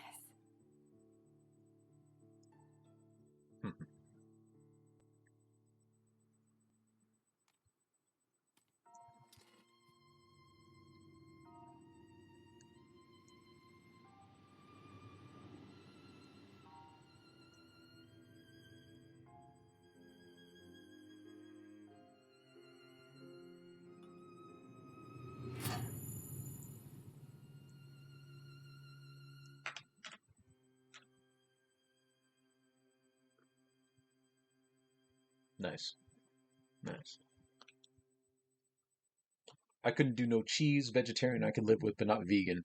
Yeah, I couldn't be vegan either. I will never feel vegetarian or vegan. I love cow way too much. I love chicken myself. That being said, I'm neither. I my thing is I think I could do vegetarian, but I couldn't do vegan because I love eggs too much. 100 years ago, I love eggs way too much. after you were separated from the sword, the princess thought to bring it here, where she knew that it would be safe under my watch. She continues to fight, trapped deep within the confines of Yeah, she is a liar, Sunblade. That's such a hypocrite. heart cascades with faith that you will return. She has a smile Lime. Good, good, much to good feel clarification. its warmth upon me once again.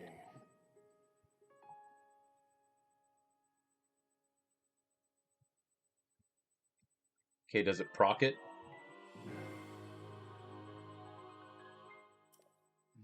That blade has a name, and it's the Master Sword. When used against Calamity Ganon, or those tainted by its malice, it will become suffused with holy light. At such times, the true power of the sword will manifest, but be warned, do not rely on its power too much.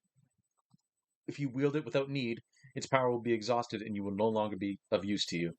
Should this happen, you must wait for the sword to recover. It was your partner a century ago. Use it with care and wield it bravely for those who wait for you. The hero sword is complete. It doesn't proc it. I have to do I have to talk to him again? All right. Well, you know what? This is this is as good a place to end as any. But maybe I will start the trial of the sword next time.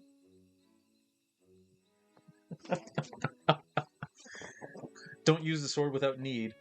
Uh, cut to me cutting large swaths of Hylian grass. True. I've always wondered, where the hell did he get the sheath? That's a good question. Run away.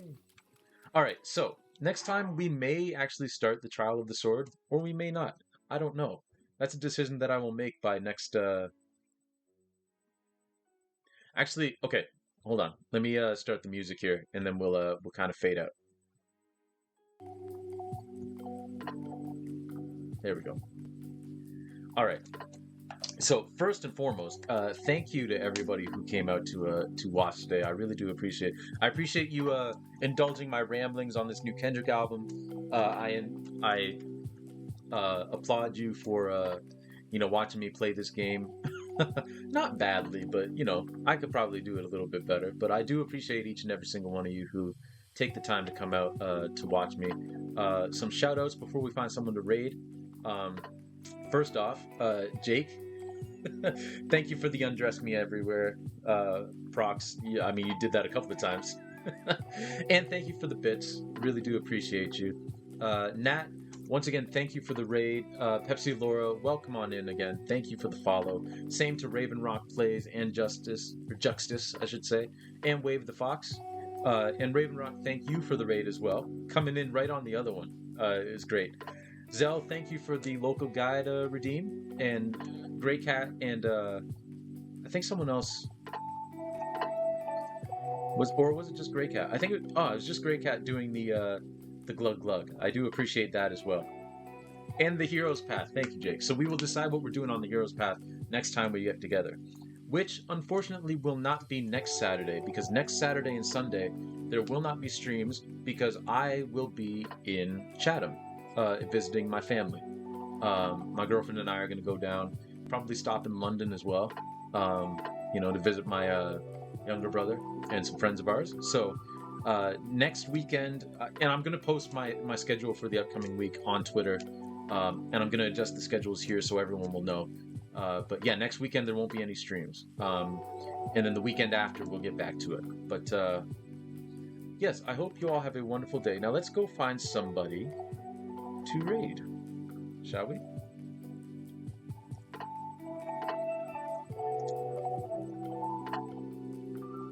So, let me bring up my Twitch.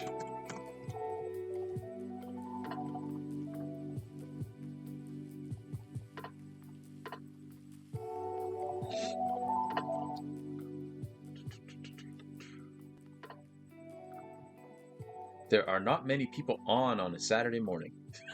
Or Sunday morning, I should say.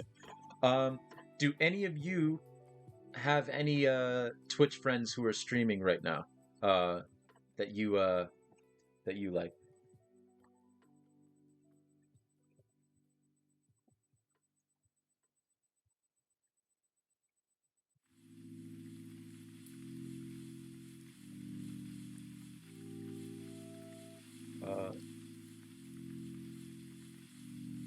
Okay, so we got a couple options. So I'm just going to close my eyes and point at the screen, and whichever one of these three names, Big Old Tumnus, or Michael Mantis, or Lunastick89, we're going to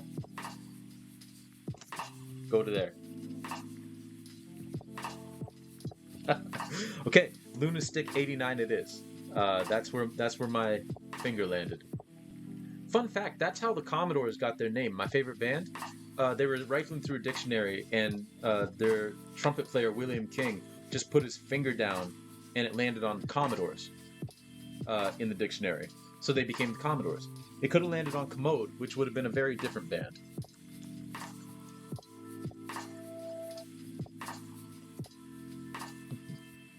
Okay, so Luna Stick 89. Playing the Minish Cap. Nice, nice, nice. Okay, so we'll go over there and say hello. All right, so yeah, once again, everybody, thank you so much for coming in and hanging out with me. Next stream is going to be tomorrow. It's going to be an art stream. That'll be 6 p.m. Eastern. We'll be working on this big old painting again. And then Tuesday, we'll be playing some Super Mario RPG. Same time, 6 p.m. Eastern. Thursday, 6 p.m. again. We'll be right back to the painting. And then weekend won't be any streams, but then we'll come back the following Monday, and then we'll get together then. All right, so I hope you all have a wonderful rest of your weekend and a wonderful rest of your day.